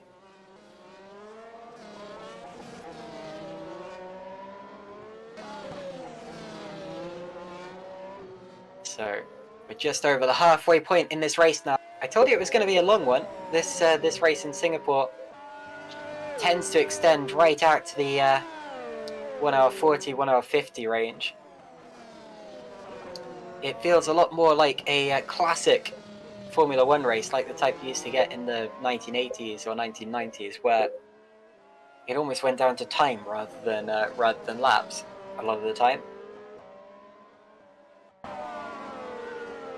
And it's much more of an endurance race than a classic Grand Prix. At Monza, a Grand Prix pretty much feels like it's over before it begins. It just kind of starts and then stops. And yes, I know it's still over an hour, but compared to a race like this, it's so much less effort, so much less concentration. Really makes Singapore, I would say, the most difficult race on the calendar, including Monaco. Although, I have to admit, I've actually never raced at Singapore over a Grand Prix distance.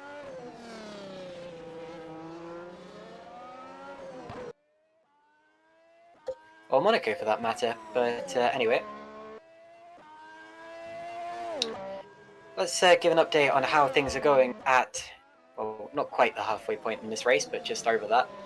Colin Spork is leading this race. 1:39.180 is his best lap so far, very, very fast. He's leading it by 4 seconds over Yannick Bock, and it is very much not over yet, because with more strategy still to come in this race, and more concentration required, backmarkers getting involved, everything along those lines. There is definitely still opportunity for things to change here. Michael Ayre is still doing a great job in 3rd place, although has been dropping back from Yannick Bock ever since coming out side by side with him in the pit stop stages.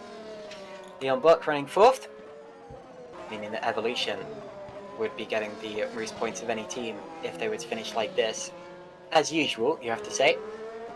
Then it's Stefan Roth. Matteo Keersmakers currently has the fastest lap. And then it's Robin Panzer holding off Lauren Keersmakers, who's just a little way down the road as it stands. Jeffrey Fournier is P9, then it's Riot Kilk in P10. Jack Mayer is fighting with Mateus Moose in P11. It's just got past him, I think. Then we have Tomasz Rock, David Fiduk, and Giuseppe Ragusa, the final points-paying positions. And outside of the points, still Jimani Zapala, Jakub Ekalalu, Deegan Fairclough, Daniel Stepkowski, Isaac Clark, Marco Lucchini, and Pedro Mora. The most notable retirement in this race so far, I would say, has been Fabrizio Gobbi, whose race never really got started. Started right from the back of the order, struggled, dropped back, and then seemed to just give up. So whatever happened with Fabrizio, something was wrong. And since then, of course, we've also lost Adriano Opportuni, Cameron Roger, Matthias Schiabinski, Federico Rosso, and Giuseppe Lino. Most of those were crashes, but we have had some drivers just pulling into the pits and retiring to save the engine, save their energy, give up, as it were.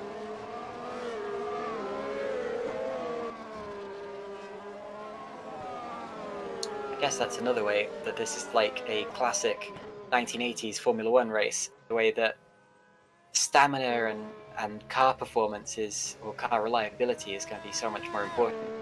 Getting to the end of this one is going to be quite something, as Fiduk and Fairclough pit together. I think Fiduk's on a 4-stop strategy here, because he does seem to just keep appearing in the pits every time I look. Very alternative strategy. Oh, I think Fairclough may have slightly touched the pit wall on the exit there. Either that or just booted the power and slid sideways. Now in the real Singapore Grand Prix, a 4-stop strategy wouldn't be too surprising, because you get, of course, as Fairclough touches the wall again, you get things such as safety car interventions, potential red flags and things that can really throw the race into disarray and allow you to gain back the time that you lost by being in the pits. But of course in GPVWC, it's purely a time trial. There is no safety car. Of course, if there's a crash or something, it's the driver's responsibility to clear their own car off the track as soon as possible, as soon as the car comes to a halt. And as a result, you just don't need a safety car.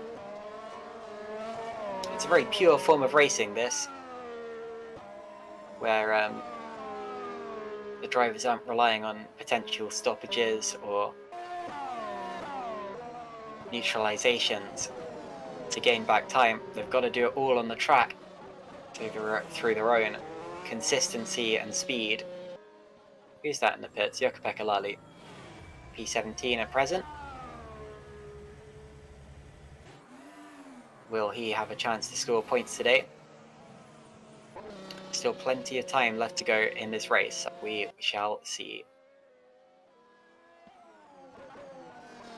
Puts the power down. David Fiduk, his teammate, has just gone through in the other Epic Racing Team car. Epic not having the most epic of years so far. They, of course, burst onto the scene very well a few years ago with that win at the Australian Grand Prix. But so far this year, only one podium which of course was for David Vidocq at the Chinese Grand Prix. Better than some teams have got, but even so, not the year that they would have hoped for. Colin Spork is now in the pits once again, so the race leader makes his third stop of the day and goes on to softs, and this is definitely going to be a 4-stop strategy because I do not see any way that he can make it to the end on that set. Stefan Rohr is in behind him,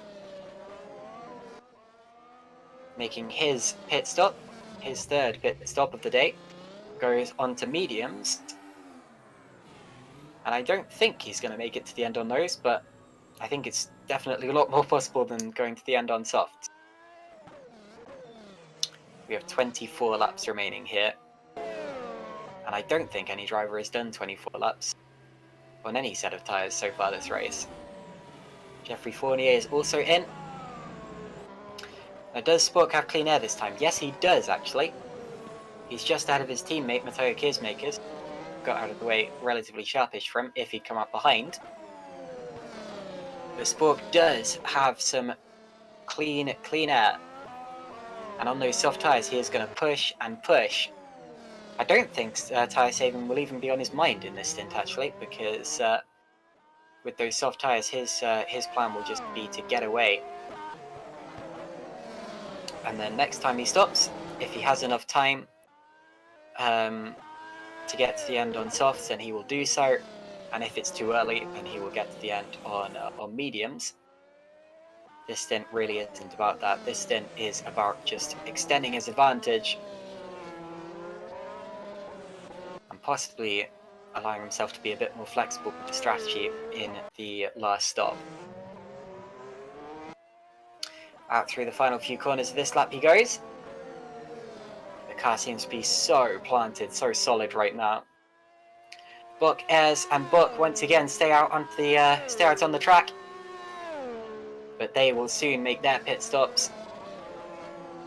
And we'll see what their strategies may be. Now, we're in an interesting point in this race, because it may well turn out that Spork and some of his rivals are going for different strategies here. Spork, of course, is committed to a 4-stop strategy by pitting for softs here, but I can honestly see if Buck, Ayres and Buck want to extend this stint for a little while, which they might be able to do on those medium tyres, then I could see them only making one more stop towards the end of this race, which might actually mean that Spork would have to get past them on track.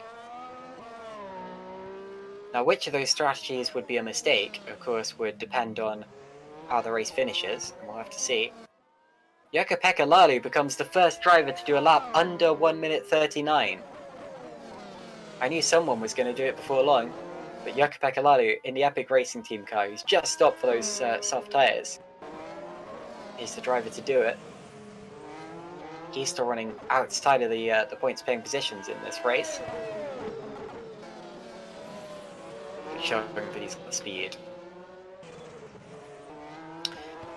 So, even though this may not have been the most action-packed, side-by-side, wheel-banging sort of race so far, the tension really is building here at Singapore. And in these late stages, as Colin Spork does a 138.1, by far the fastest lap we've seen so far, almost by a second. So Spork is flying. This is exactly what I expected would happen. That's not even with DRS or anything like that. Wow. But yeah, the tension really is building because I think we're going to see some alternate strategies in this final stint here. Spork will be on a 4-stop, so will some of his opponents, but what will the two Bucks and Ayres do? Will there be a 3-stopper from either of those? It seems insane to me that I'm talking about 3-stoppers as being a conservative strategy, as being the one which requires the fewest pit stops. But that's Singapore, you know. Mechanical grip is so important here that the drivers just need to keep putting on soft tyres or fresh tyres. There's Geoffrey Fournier passing Daniel Stepkowski, that's for P14. But yeah, drivers just need to keep putting on soft tyres, fresh tyres, and going for fast laps. And as I said before, it is also the longest race on the calendar in terms of time. They're all about the same in terms of distance, with the exception of Monaco, which is shorter. But in terms of time, Singapore just takes so much longer because of the slow speed nature of the circuit.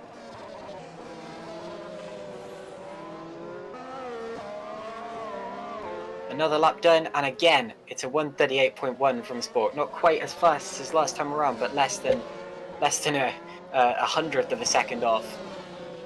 That shows consistency by the bucket load there from Colin Spork. He's blitzing this circuit right now. Here's Matthias Moos chasing down Jack Mayer. Once again, Bock, Ayres and Bock stay out for another lap of racing. They're going to have to make their pit stop soon, but this is where they've got to make a choice. Are they going for a 3-stopper or a 4-stopper? What are they going to do? Surely one of them's got to go for a 3-stopper. At this rate, they haven't really got much to lose. The worst they can really do is 4th. Maybe 5th if Keersmaker speeds up a bit. But if the 3-stopper ends up working, they could win this race. Fournier now passing Ragusa on the outside. So Fournier is on a bit of a charge. And it's P13 for Geoffrey Fournier as we stand. Ragusa is still doing a good job in P14. Remember, he started from, I think, P25 or P26. So even though he's just been passed, P14 isn't bad at all. Now under pressure from Stepkovsky here in P15. I think Ragusa might be overdue a pit stop. And once again, Bock, Ayres and Bock stay out. Are they all going for 3-stop strategy? I think that might be what we're seeing here. If that is the case, has Sport made a mistake in having to pass 3 cars on track or jump 3 cars in the next pit stop stage? Has Sport thrown away the victory here? Still got a long way to go, and like I said, Bock is going so fast right now.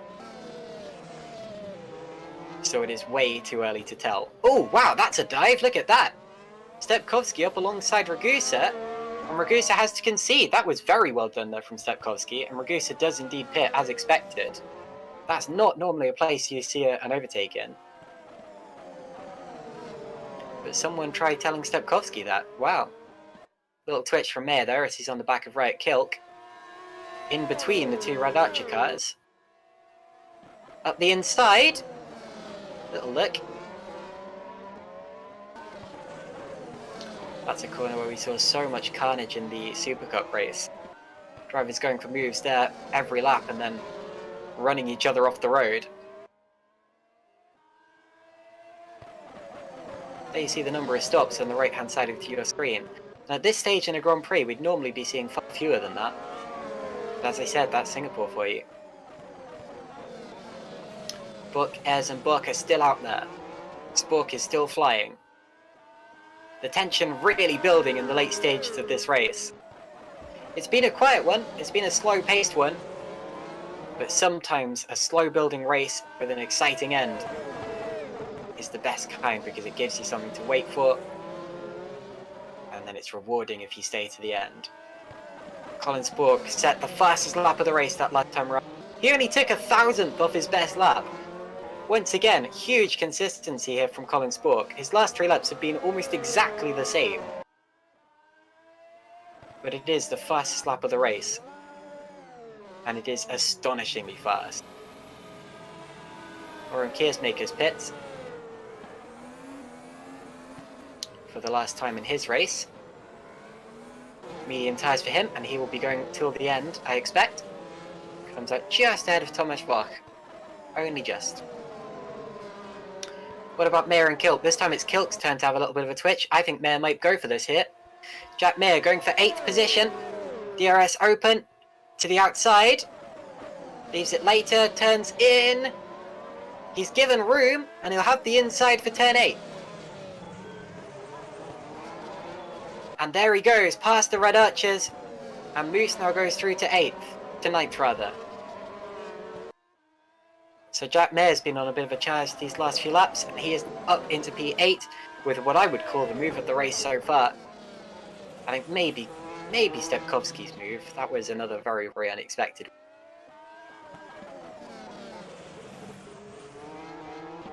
I don't know if you have any input about what the move of the race so far, or what the driver of the day so far has been, or whatever, then you're free to leave those comments in the YouTube chat. As into the pits come both Keersmakers and Panzer, so the battle for 5th. And they're both deciding to do something different here.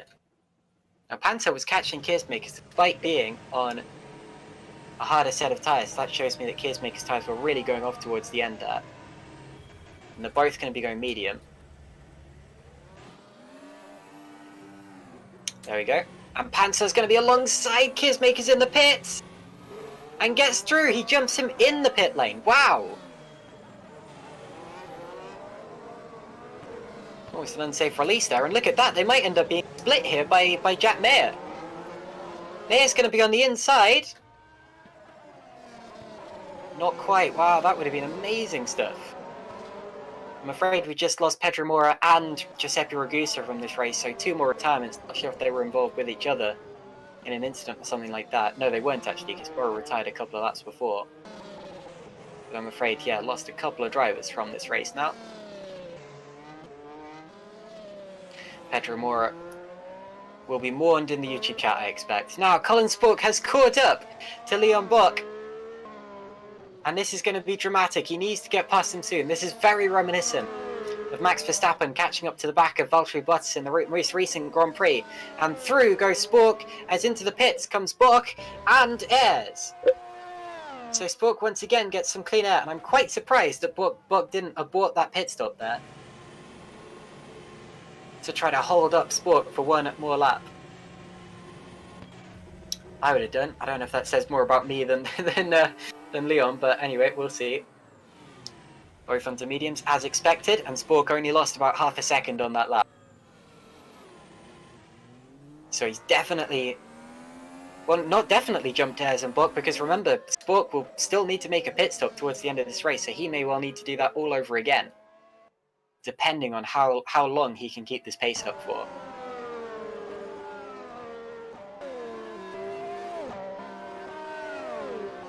Keersmakers looks as if he's taking a look at moves there. That's P9 now. Shame to see Ragusa out of the race. I was really praising him this whole way through about getting past those slower cars at the start, but it's all come to nothing. Thomas Schwach in the pits. 20 cars remaining in this race now.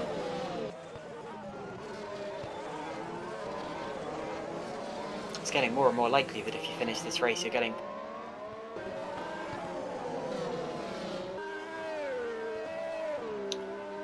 nine seconds is the gap for the lead now between Bock and Spork, and Bock pits. Bock's going to pit, so that's going to give Colin the lead of the race, and even more incentive to push and see where he can get. Now, where does Bock come out in relation to Ayres? I think the gap before was about 1.5 to 2 seconds. Bock once again, medium tyres as expected, exits the pits. Where's Ayres? He's too far back, and in fact I think he's even further back than he was before, quite considerably. It's about 4 seconds now. Amazing stuff.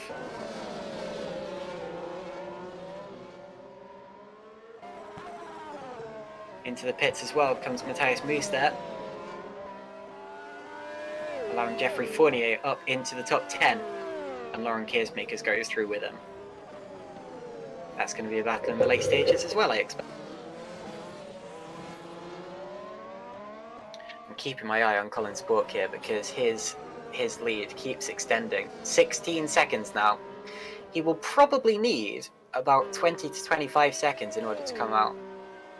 I think 25 seconds, about that, in order to come out with Yannick Bock. So he may still need to do it on the track. With soft tyres, it's definitely doable, and he'll definitely be going on to soft tyres when he stops, but how doable?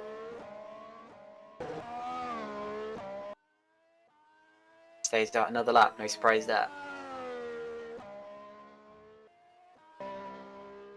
across the line. Colin Spork has looked to have the control of this race pretty much the entire way through. But his alternate strategy may be his undoing here, depending on how good Yannick Buck, Michael Ayres et al. Can make this strategy work. Leon Buck has dropped back a little from Ayres in that last pit stop as well. I think the worst Spock can do now is third. Call him Spock, goodness. Sorry about that. But anyway, he will still be going for that win. His lap time's still in the 1:38, so that's very fast. That's the kind of lap time that I might not even be able to do on a qualifying lap. Launching over the curbs. Jack Mayer now into the pits. That's going to put David Feideck into the top 10. So it may not still be a disastrous race from David. He'll be happy with the top 10, I expect.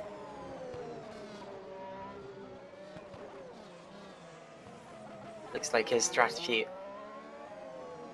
worked better than it looked like it was working earlier. Mayer coming out just ahead of Matthias Moos, so that battle's going to continue.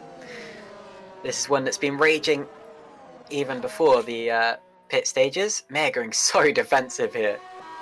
Senses Moos coming. No opportunity for a move that last time around though. 15 laps to go. Spork stays out once again. He's trying to leave it as late as possible to minimise the chance that his soft tyres are going to go off here. 16 seconds the gap for the lead. What's Buck's lap? It's in the 1:38. It's a 1:38.8. It's half a second slower than Spork's lap, but this really shows that Spork is going to have to push in the late stages. Let's look at what the YouTube chat says. Christian Pascal says, Buck to win the race, Colin needs another stop. That's what I was thinking too. I think that may end up being the case at this rate. Even Leonov saying, go Colin, win, win. Colin definitely could still win this race. He just needs to keep up this pace. Maybe go a little bit faster, just push it to the end. This is a qualifying race for Colin Spork right now. David Yunt shouting, Les Fournier! I know that David is a big Jeffrey Fournier fan, and Fournier now in the top 10, running P9. David Feideck in the pits now, putting Jakub Lalu up into the top 10.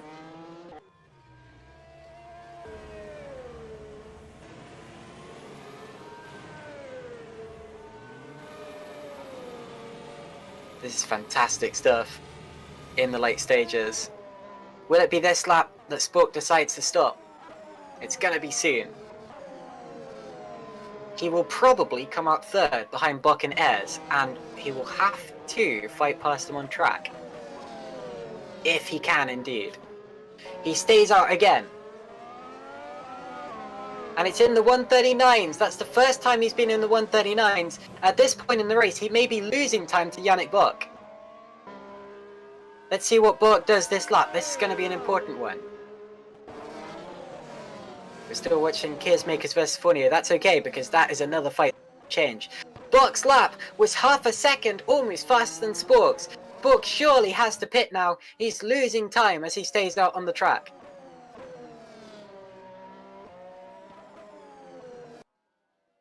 There's no way he's going to go to the end on those softs. He's got to stop.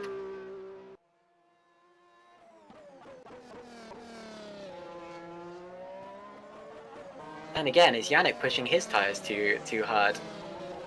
That'll be the question in the late stages of this race. This really is not over yet.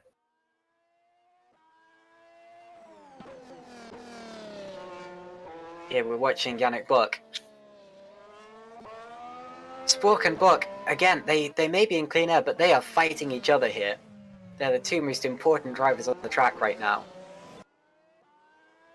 I'm watching one of them on one screen and the other on the other. Now Fournier and Keersmakers once again. Fournier lining up Keersmakers for P8. Where did Fournier start this race? He was a little way down, wasn't he? Well, at the end of the first lap he was 11th. So he's gained a couple of places from that. Spork's in! Spork is into the pits, as expected. He stops in his box, needs to hit his marks perfectly here. There he goes. It'll be soft to the end. Yannick Bott takes the lead, as expected. Where's Ayres? Ayres goes through as well. Now in the final 12 laps of the race, Colin has to push, push, push. He's going to be passed. Look at that. And there's contact. There's contact with a back marker. That's going to cost him time. Luckily, I don't think there's any damage. That was Deegan Fairclough. And that was not Deegan's fault, because when you rejoin the track from the pits like that, it's your responsibility to get into traffic cleanly. So it was Deegan Fairclough, but no foul there from Deegan. And I think no harm, no foul for Colin either.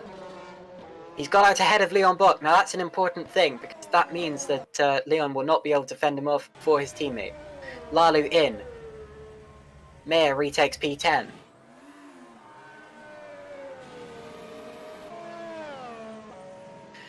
The gap to the lead for Colin Spork is 8.5 seconds. But he is on an absolute rampage on those softs. I don't think he's going to win this race. I think he might still be able to get second though. Yannick Bock is still setting personal bests every single lap here, despite being on relatively old hard tyres, or medium tyres. Let's see what his lap time is this time. It's also in the 138s. Michael Ayres is in the 138s. Colin Spork, well, it's an out lap, so it won't be representative. Let's see what it is after this this next lap. I know I'm treating this like qualifying here, but it will feel like that from Colin Spork. And these are very nearly qualifying lap times, in all honesty. We've even got a timer on the bottom hand side of the screen. This is very much like qualifying right now.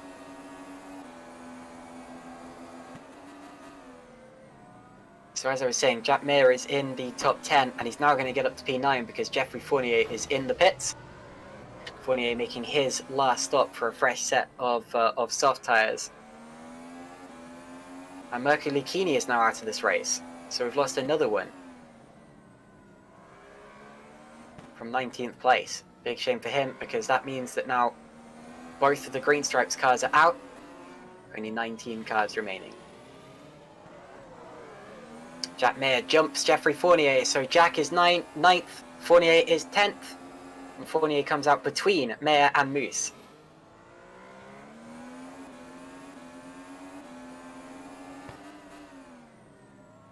That's going to be an interesting battle to the end as well. 9th, 10th and 11th between Mayer, Fournier and Moose there. Surprising to see Fournier pitting so lately, but I suppose he did have to.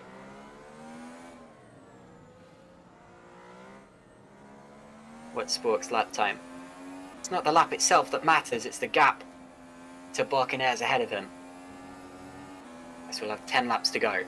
It is the fastest lap of the race as expected, and it's the first under 138. 137.980.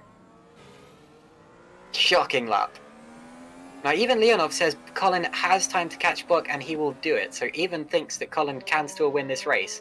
The trouble is, it really is, it's different. It's a different thing to catch someone and to pass them. So even though at this rate he probably would catch Bock, I don't know if he will. It really depends on how fast he can get past Ayres, if he can get past him. Colin Spork's pole time was a 135.2. So he's 2.5 seconds off that, but of course, in the race you run a lot heavier on fuel, and you've got more cars around you, and various other factors like that.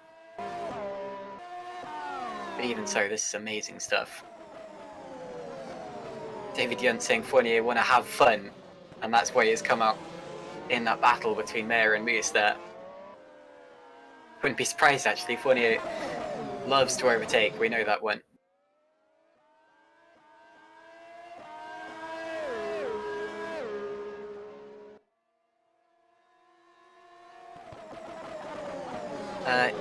EINH5 letting me know that Fournier qualified okay, thank you. So yeah, a few places. He was 11th at the end of the first lap, so obviously made up a few places there as well.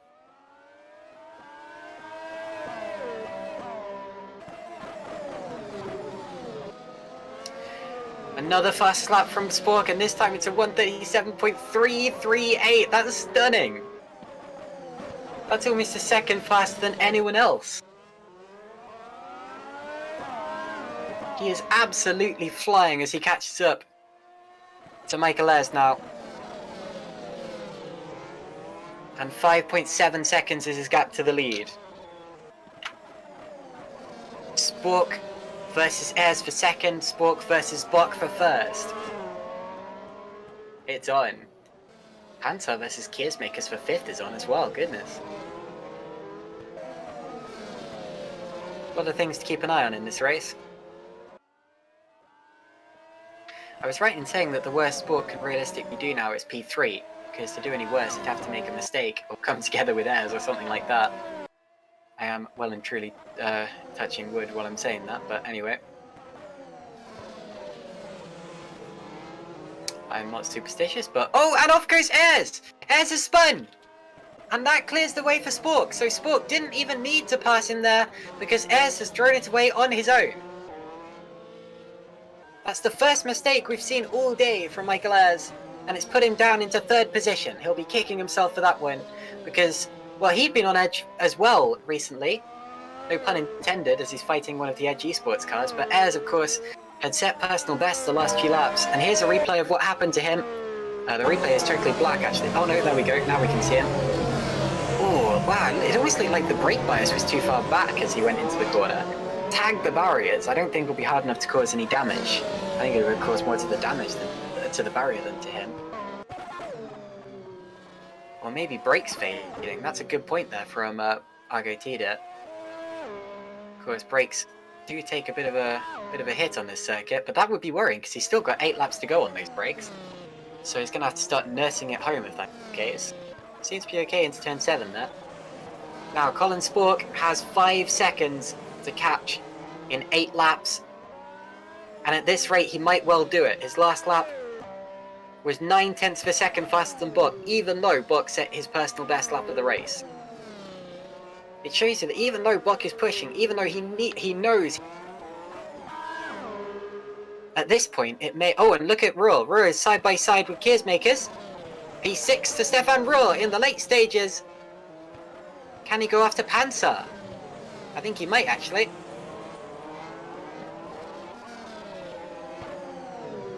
In terms of the championship, this hasn't been a great race for Stefan Ruhl. In terms of an individual drive, pretty good, pretty good.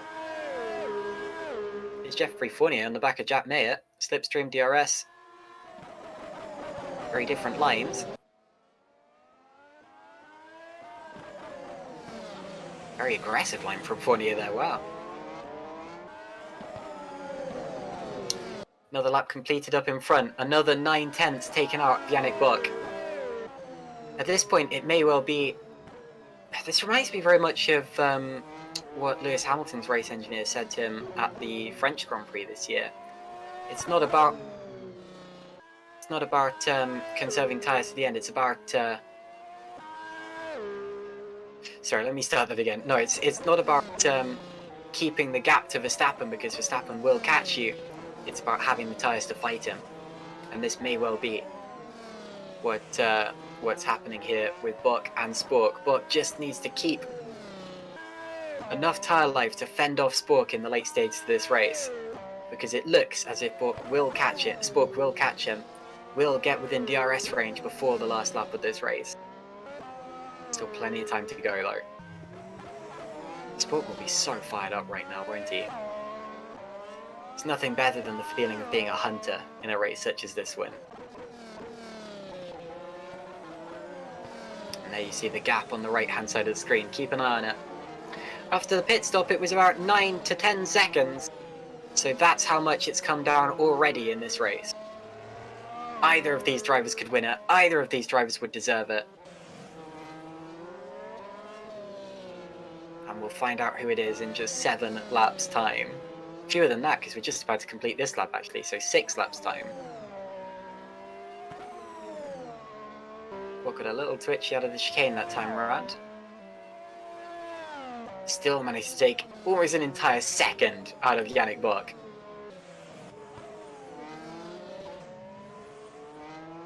Amazing stuff. Royal's about to pass Panzer, I think, on this next lap. Because Royal's been taking almost 2 seconds out of Panzer every time I've looked at that one. This is for P5. Panzer's been doing a great job, but Royal's been hunting him, reeling him in. Panzer, I believe, has also gone for a 3-stop strategy. Tail end kicking up there, I think that may have been lag combined with the curb. I think he might go for it on the exit of turn 5 this time around. Let's see what he can do. Deegan Fairclough with the fastest lap, wow. Now I know firsthand that Deegan's very fast here because I had a brief race with him in a former challenge car the other year and he smoked me, but anyway, last year rather. Royal's not close enough this time, or is he? Takes a look, tries to unsettle Panzer. Panzer stays on the road.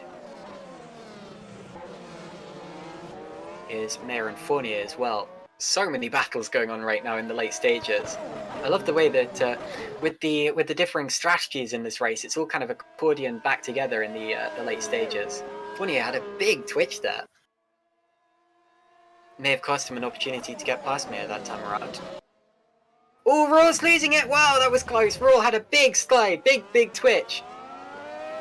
As he misjudged the rear end of Panzer's car. Almost went into it, had to take evasive action to avoid it. And who's that going wide? Is that a back marker, or was that Stepkowski getting past Fiduk? Yeah, I think that was Fiduk making a mistake there, bumping over the curbs. So Stepkowski in P14. Whoa, Fiduk weaving. Was that a wave of annoyance, maybe? Just showing his displeasure. Maybe we'll have to take a look back at that, but I'm worried about asking for replays now because with Sport catching Bock, with Royal catching Panzer, I'm worried that we're going to miss something. But anyway, instantly Sport took another 0.8 out of Bock that last time around. The gap is 1.7 seconds. Here's Royal and Panzer. Surely Royal's going to go for it this time. Extra turn 5. Don't twitch, it's an easy place to make a mistake. Getting the slipstream Royal. Didn't go for the slipstream there, that was a bit surprising, but anyway. Panzer stays 5th. Royal stays 6th. The lead gap less than 1.5 seconds. Every time Yannick Bock sets a personal best lap of the race, and yet still Colin takes 8 or 9 tenths of a second out of it. That's how fast Sport's going. Colin Spork in the braking zone there very briefly got within DRS range of Yannick Bock. He wasn't quite able to, and here's Fiduk actually, here's a replay of Fiduk versus Sepkovsky. He went to the outside, was there contact? Oh boy, was there. Bumped over the curb, and I'm sure that weave would have been a weave of displeasure. To show that he was not happy with what happened. Is Panzer and Royal. Now if you guys keep an eye on that one, I'm going to keep an eye on Spork versus Bock, and I'll shout when I see Spork open the DRS for the first time, because he is getting so close. And very nearly in range. Oh, we can look at both of them, of course we can. And look at that white blob that you see just ahead, that is Yannick Bock, that is the race win. And Colin Spork can sense it, I know he can. His first GPVWC Super League race win it would be. But Bock, of course, wants this win just as much because he wants to extend his championship lead even more. Surprised to see that Royal really isn't going for the slipstream from Robin Panzer's car. Every time they go down that straight there, I really feel like he could have got past by now. But anyway, he knows better than I do. Jakub Lalu and David Fiduk just swapped places, by the way, the two Epic Racing team cars. So Fiduk saying, okay, Stepkowski's getting away. JP, you have a go. Spork is well and truly within DRS range. This next lap is the most important one of the race so far. Can Colin Spork do it? Can Jeffrey Fournier do it? Look at him on the back of Jack Mayer. 3 major battles in the top 10 in these late stages now. Spork and Buck are about to reach the biggest DRS zone of the track. Is this Spork's chance? DRS opened. I think he's too far back. For now. He's got to use that mechanical grip. He's got to try to avoid being held up by the turbulent air of Buck's car. Take alternative lines, take attacking lines. And then power his way past Buck. Acceleration zones may be his biggest advantage here because of those soft tyres. His tyres still, they're very clearly not going off because he's still absolutely flying. Bit of a twitch, DRS opens. He gets closer, but not close enough. Without that twitch, it may have been a different story. But Buck would definitely have covered that one off. Here's Roll, look at Roll! To the outside of Panzer, they touch wheels! And Roll has to settle for 6th. You often see cars banging wheels down into that corner there, and that was one of those examples. I tell you what, the highlights reel of this race is literally just going to be the last 10 laps, isn't it? It was a slow start to the race, but the last 10 laps have been phenomenal.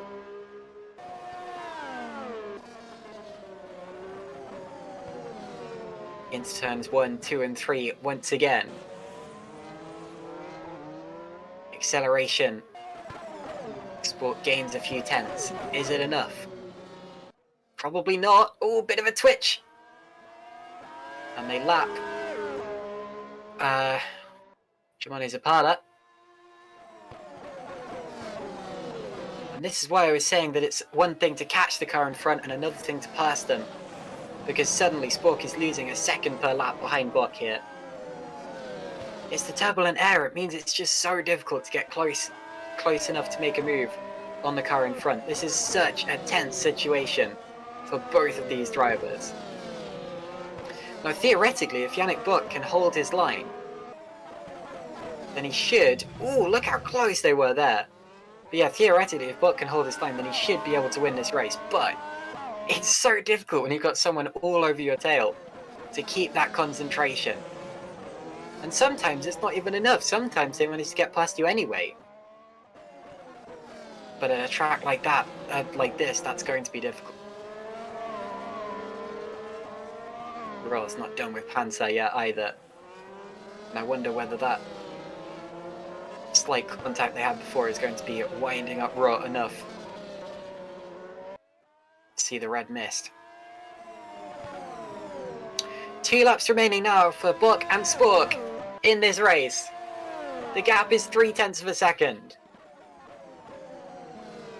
This is what I meant by having the tyres to fight him, because yes, Buck is nowhere near as fast as Spork at this point in the race, but he's holding him off because he has that tyre life and he has that experience. Spork opens the DRS. The gap is half a second. He needs to be about 0.4 of a second behind. How does he find that extra tenth or two? That extra tenth or two that will allow him to be close enough in the braking zone to go for a move? Where do you find that on a track like this, when everything in front of you is turbulence?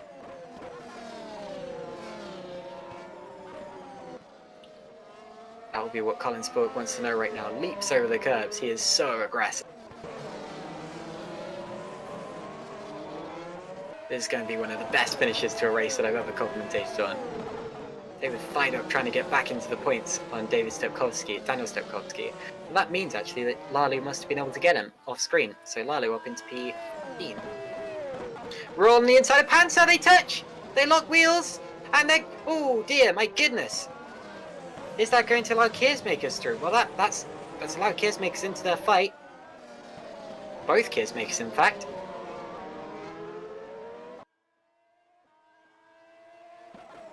Actually, no, that's not the other Keersmakers on their tail there. That's a lapped car. But anyway, goodness me, that was close.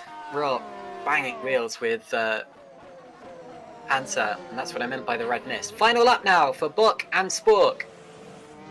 This is Colin's last opportunity at winning this race. If he loses it, he'll feel like he threw it away. Out through turn 5, he's not close enough. He lost time in the first sector.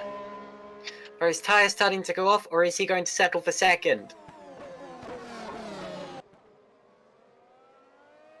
Gotta start reeling him in now. Gotta start reeling him in.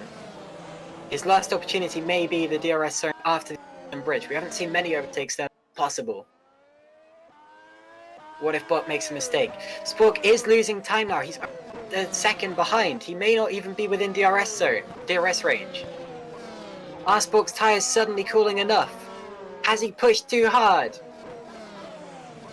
I don't think he's pushed too hard. He had to go for it. But he's out of DRS range. No, he has still got DRS. Opens the rear wing. He's too far back from Buck. Now he just needs... All he can really do now is keep with Buck and hope that the car ahead of him makes a mistake. I think Yannick's got it. I think he's done enough. And he will well deserve this race victory. He's won it on strategy, but he's also won it on consistency. He hasn't made a single mistake that I've seen this entire race. Yannick Buck has done a fantastic job to hold off Colin Spork, the hard-charging Colin Spork, and it's going to be Yannick Buck who wins in Singapore. Colin Spork a fantastic second, although probably should have won it, and he'll know that, and that's sting. Michael Ayres is going to score his first GPVWC Super League P3, his first podium in Super League. And a fantastic job from him as well in the MDR Racing Team car. Then Leon Buck is P4, and there's been a move on the last lap as Jack Mayer, I think, no, may have just fended off Fournier. Something happened anyway between them. So Leon Buck was 4th, then it's going to be Robin Panzer 5th, ahead of Stefan Ruhl 6th. Matteo Keersmakers, Jack Mayer, Jeffrey Fournier, and Lauren Keersmakers, the top 10. Let's watch Panzer finish just ahead of Ruhl. There we go. Managed to fend him off. Keersmakers, Mayer, Fournier, and Keersmakers. Matteo ahead of Laurent. He'll be proud of that one. Laurent, of course, the much more experienced of the two. I think it may have been that Laurent made a mistake on the last lap, dropped behind Mayer and Fournier, but anyway. So that's how they finish. Also in the points, Matthias Moos, P11. And then Riot Kilk, P12, Tomasz Voch, Jakub Lalu, and Daniel Stepkowski. Big chain of cars finishing from P13 through to P15. Whoa, and a big slide, and Lalu loses it. Lalu spins, and that means Stepkowski's coming 14th, and Fidok gets P15 right at the end. Very much given it by his teammate, but Lalu there makes the mistake at the last corner. That's got to hurt. Out of the points, Lalu, Zapala, Clark, and Faircloth were the other finishers. And then, of course, our retirements were Lucchini, Ragusa, Mora, Lino, Russo, Tiabinski, Roger, Opportuni, and Gobby. So those are the unofficial results. What a race that was. What a tense finish. What a close finish between Buck and Spork. There's the spin for Jakub Lalu in the final turn. Did well to keep it out of the wall.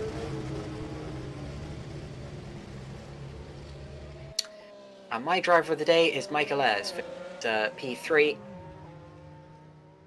Coming from Super League Lights, where we knew he'd be good enough for... We didn't know he'd be that good. Great drive from him, but if you want to leave your driver of the day in the comments, you are free to disagree with me. Of course, Buck and Sport both did an amazing job as well. Either of them would deserve it. And they are running together on the... Wait, no, that's Spork and his teammate, but I'm sure that Spork and Buck will have no hard feelings towards each other. The camaraderie in Super League is always there. Looking forward to interviewing a couple of these drivers. That was a tough race. I'm sure a lot of them will be rather out of breath after that. But as you see the rest of the standings there, it'll still be interesting to hear what they've got to say. 16 drivers on the lead lap there. Let's bring in my driver of the day to the interview booth, shall we? Michael Ayres, do you hear us? Hello, yes. Fantastic. So P3, you've stepped up from GPVWC Super League Lights, and you've pretty much picked up where you left off. Yeah, it was a good race. The pace was surprisingly good compared to these guys. I didn't think I'd actually be this far up the grid, and I was actually kind of keeping my pace with the front runners, the front two at least, until the mistake I had on the last stint then. Very true. We'll talk about that in a bit. But anyway, what is it that makes you so fast at Singapore? I mean, after winning the Super League Lights by half a minute and then, coming on to finish on the podium in the big show as well. I mean, you must love this circuit. Yeah, I don't know. Just me and this track just somewhat clicks. I think a lot of people don't really like the track. I don't really know why. Personally, I'm a massive fan of this track. I could drive this over and over and over again if it was a possibility. Yeah, just me and this track just for some reason we just click. Well, it certainly seems that way. What about the spin in the late stages? Was that concentration or were your brakes fading? I don't really know, to be honest with you. Kind of maybe it was the pressure from Colin behind because I knew he was catching. However, I just think that the rear's locked, and then I hit the wall quite hard. Quite lucky to not receive any kind of major damage to it. However, there was some damage as the rear after that kind of just gave up. I couldn't feel the rear of the car after that stage. And what are your plans for the rest of the year? Are you still going for Super League Lights, or are you stepping up to the big show prematurely? I mean, I'll stay around in Super League Lights. I don't know about Super League. I don't think I have the pace to be at that level consistently. It was, think of it as a one-off race just because it's Singapore. Well, you certainly fooled me. Anyway, yeah, fantastic job. I suppose we can continue for a bit since jumping into the interview booth just yet. I was going to ask this to someone else, but concentration here at Singapore, it's the longest race on the calendar in terms of times, 1 minute 42 and a half in total. How do you keep concentration around a track like this, and just how difficult is it to do so? I think you just kind of have to be alert of exactly where the walls are. As a wise man once said, you have to be alert on a street circuit. So, Indeed. I think it's just the case of you need to be as close as possible to the barriers without touching them. So I think that's what keeps your concentration going the whole time. Indeed. Well, fantastic job, and congratulations on your GPVWC Super League podium. Thank you. Okay, so we actually don't have anyone else in the interview room just yet, but we'll hang around for a little while just in case anyone to jump in. But I wouldn't be surprised if they're all just too tired after that one, because it is so difficult. A few more comments in the YouTube chat. Chris Shepard saying street circuits are the best, that's why. Yeah, I remember, Chris, you used to excel on the street circuits in Formula Challenge. I seem to remember you doing well at Baku one year. But anyway, Christian Pascal saying Buck simply handled Collins' tyre better in the penultimate stint, in which moment Buck won the race. I totally agree, and that fending him off in the late stages as well, that's got to be what won him that race, and definitely a well-deserved one in my opinion.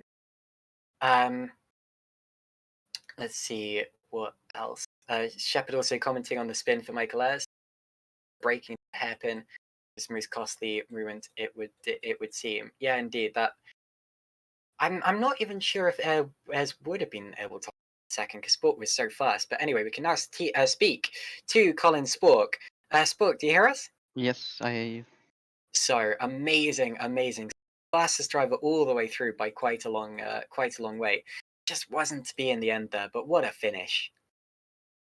Yeah, crazy. It's was a repeat of it last year, of the race last year from me in Super League Lights. Went for the aggressive strategy. I think we didn't test enough on the mediums to like extract the tire life out of them, but in the end it could have been the winning strategy. But unfortunately, coming out of the pit for the last stint, a left car hit me. So I had damage on my right hand side, so I wasn't able to follow Yannick into left-handers, which was quite unfortunate because those were quite the crucial corners for me.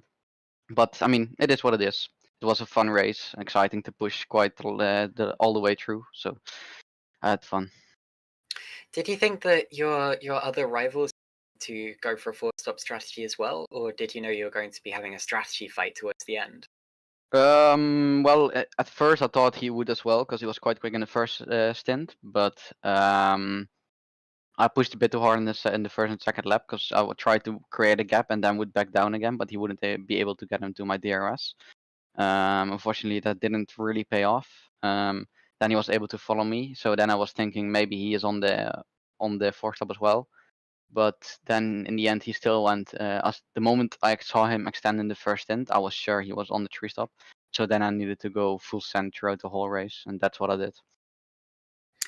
Indeed. Well, you did a fantastic job. Wasn't quite able to catch him towards the end. How frustrating is it to be sitting behind your opponent and just seeing the win, seeing the clean air right in front of you, and just not being able to reach it? It's one of the most frustrating feelings you can have as a racer, and especially because the pace was there. Unfortunately, just the slight edge that I needed to have extra wasn't there. But I mean, it was the same as last year, and in the end, Yannick just did an amazing job on the tires on pace. He did a really good job, so big props to him, and yeah, just a big respect. Fantastic. Well, congratulations on another. That's your I think that's your 6th GPWC podium. What's it going to take for you to get a win? You asked that this last time as well. God damn it! I know. Again, I want to say I won, but you until you get it. Oh yeah, I'm trying. I'll try, but it's hard. But unfortunately, every time I just get second, and so I hope I'll be the one on the top step soon. I'm sorry, Colin. You're doing an excellent. Thank you very much for the interview and congratulations. Good. Thank you, guys. So that was Colin Spork, P2 in the race in the end, but very, very nearly got the win. Talking of the win, let's talk to Yannick Bock. Yannick, are you there? Yes, hello. Yannick, what a finish! You had Colin all over your tail, but you fended him off. Fantastic drive. Yeah, thank you. It was a very exhausting race for me. I always had to look up the tires or fuel or the guy behind me. And yeah, Colin was very close in the end, but I think I just had a little bit better tires the last lap, so I could just be in front of him, but he did a great job today. Was your plan always to go for that three-stop strategy, or was that in reaction to Colin pitting? Yeah, I saw in the first stint that I had quite good wear on the rears, so I decided to go on the three-stop, and yeah, luckily it worked out in the end. I think we had a bit more top speed today, so it was kinda not yeah, we couldn't get overtaken, and yeah, so I just needed to make no mistake in the last laps in the first sector to get a good exit on the straight. And yeah, I think Colin was under the cliff like 2 laps before the end, so yeah, it was close, but I think I had it under control. You definitely seem to. Well, congratulations on your victory. That, of course, extends your championship lead. Stefan was a few positions behind. It's looking pretty good for you now. 3 rounds to go. What are you looking forward to going into Japan, USA, Brazil? What are your predictions? Predictions, I don't know. Obviously, the goal is to win every race. But these guys are giving us a hard time. Yeah, we will try to be on top every race, and hopefully we get a double podium in the next ones. Would be great. But yeah, I think we're doing a good job, and yeah, I think I can compete for the win in the upcoming in the last races. Fantastic. Well, you're doing an excellent job. You're leading the champion, and you've got another victory, your 5th victory of the season. Congratulations. Thank you. So that was the lot for today's racing, and what a fantastic race it was. Great stuff. Thank you to everyone I just interviewed, and thank you to everyone who was watching along in the YouTube broadcast. It was an enjoyable one. And hopefully next time we'll have more commentators. We'll have Jake Sanson back, or at least someone else can jump in alongside me. But anyway, thank you all. Thanks as well to Argo Tida for the fantastic graphics, stream, and cameras as well. That's the word. Jolly good. And of course, we will see you in 2 weeks' time for the Japanese Grand Prix. Good night.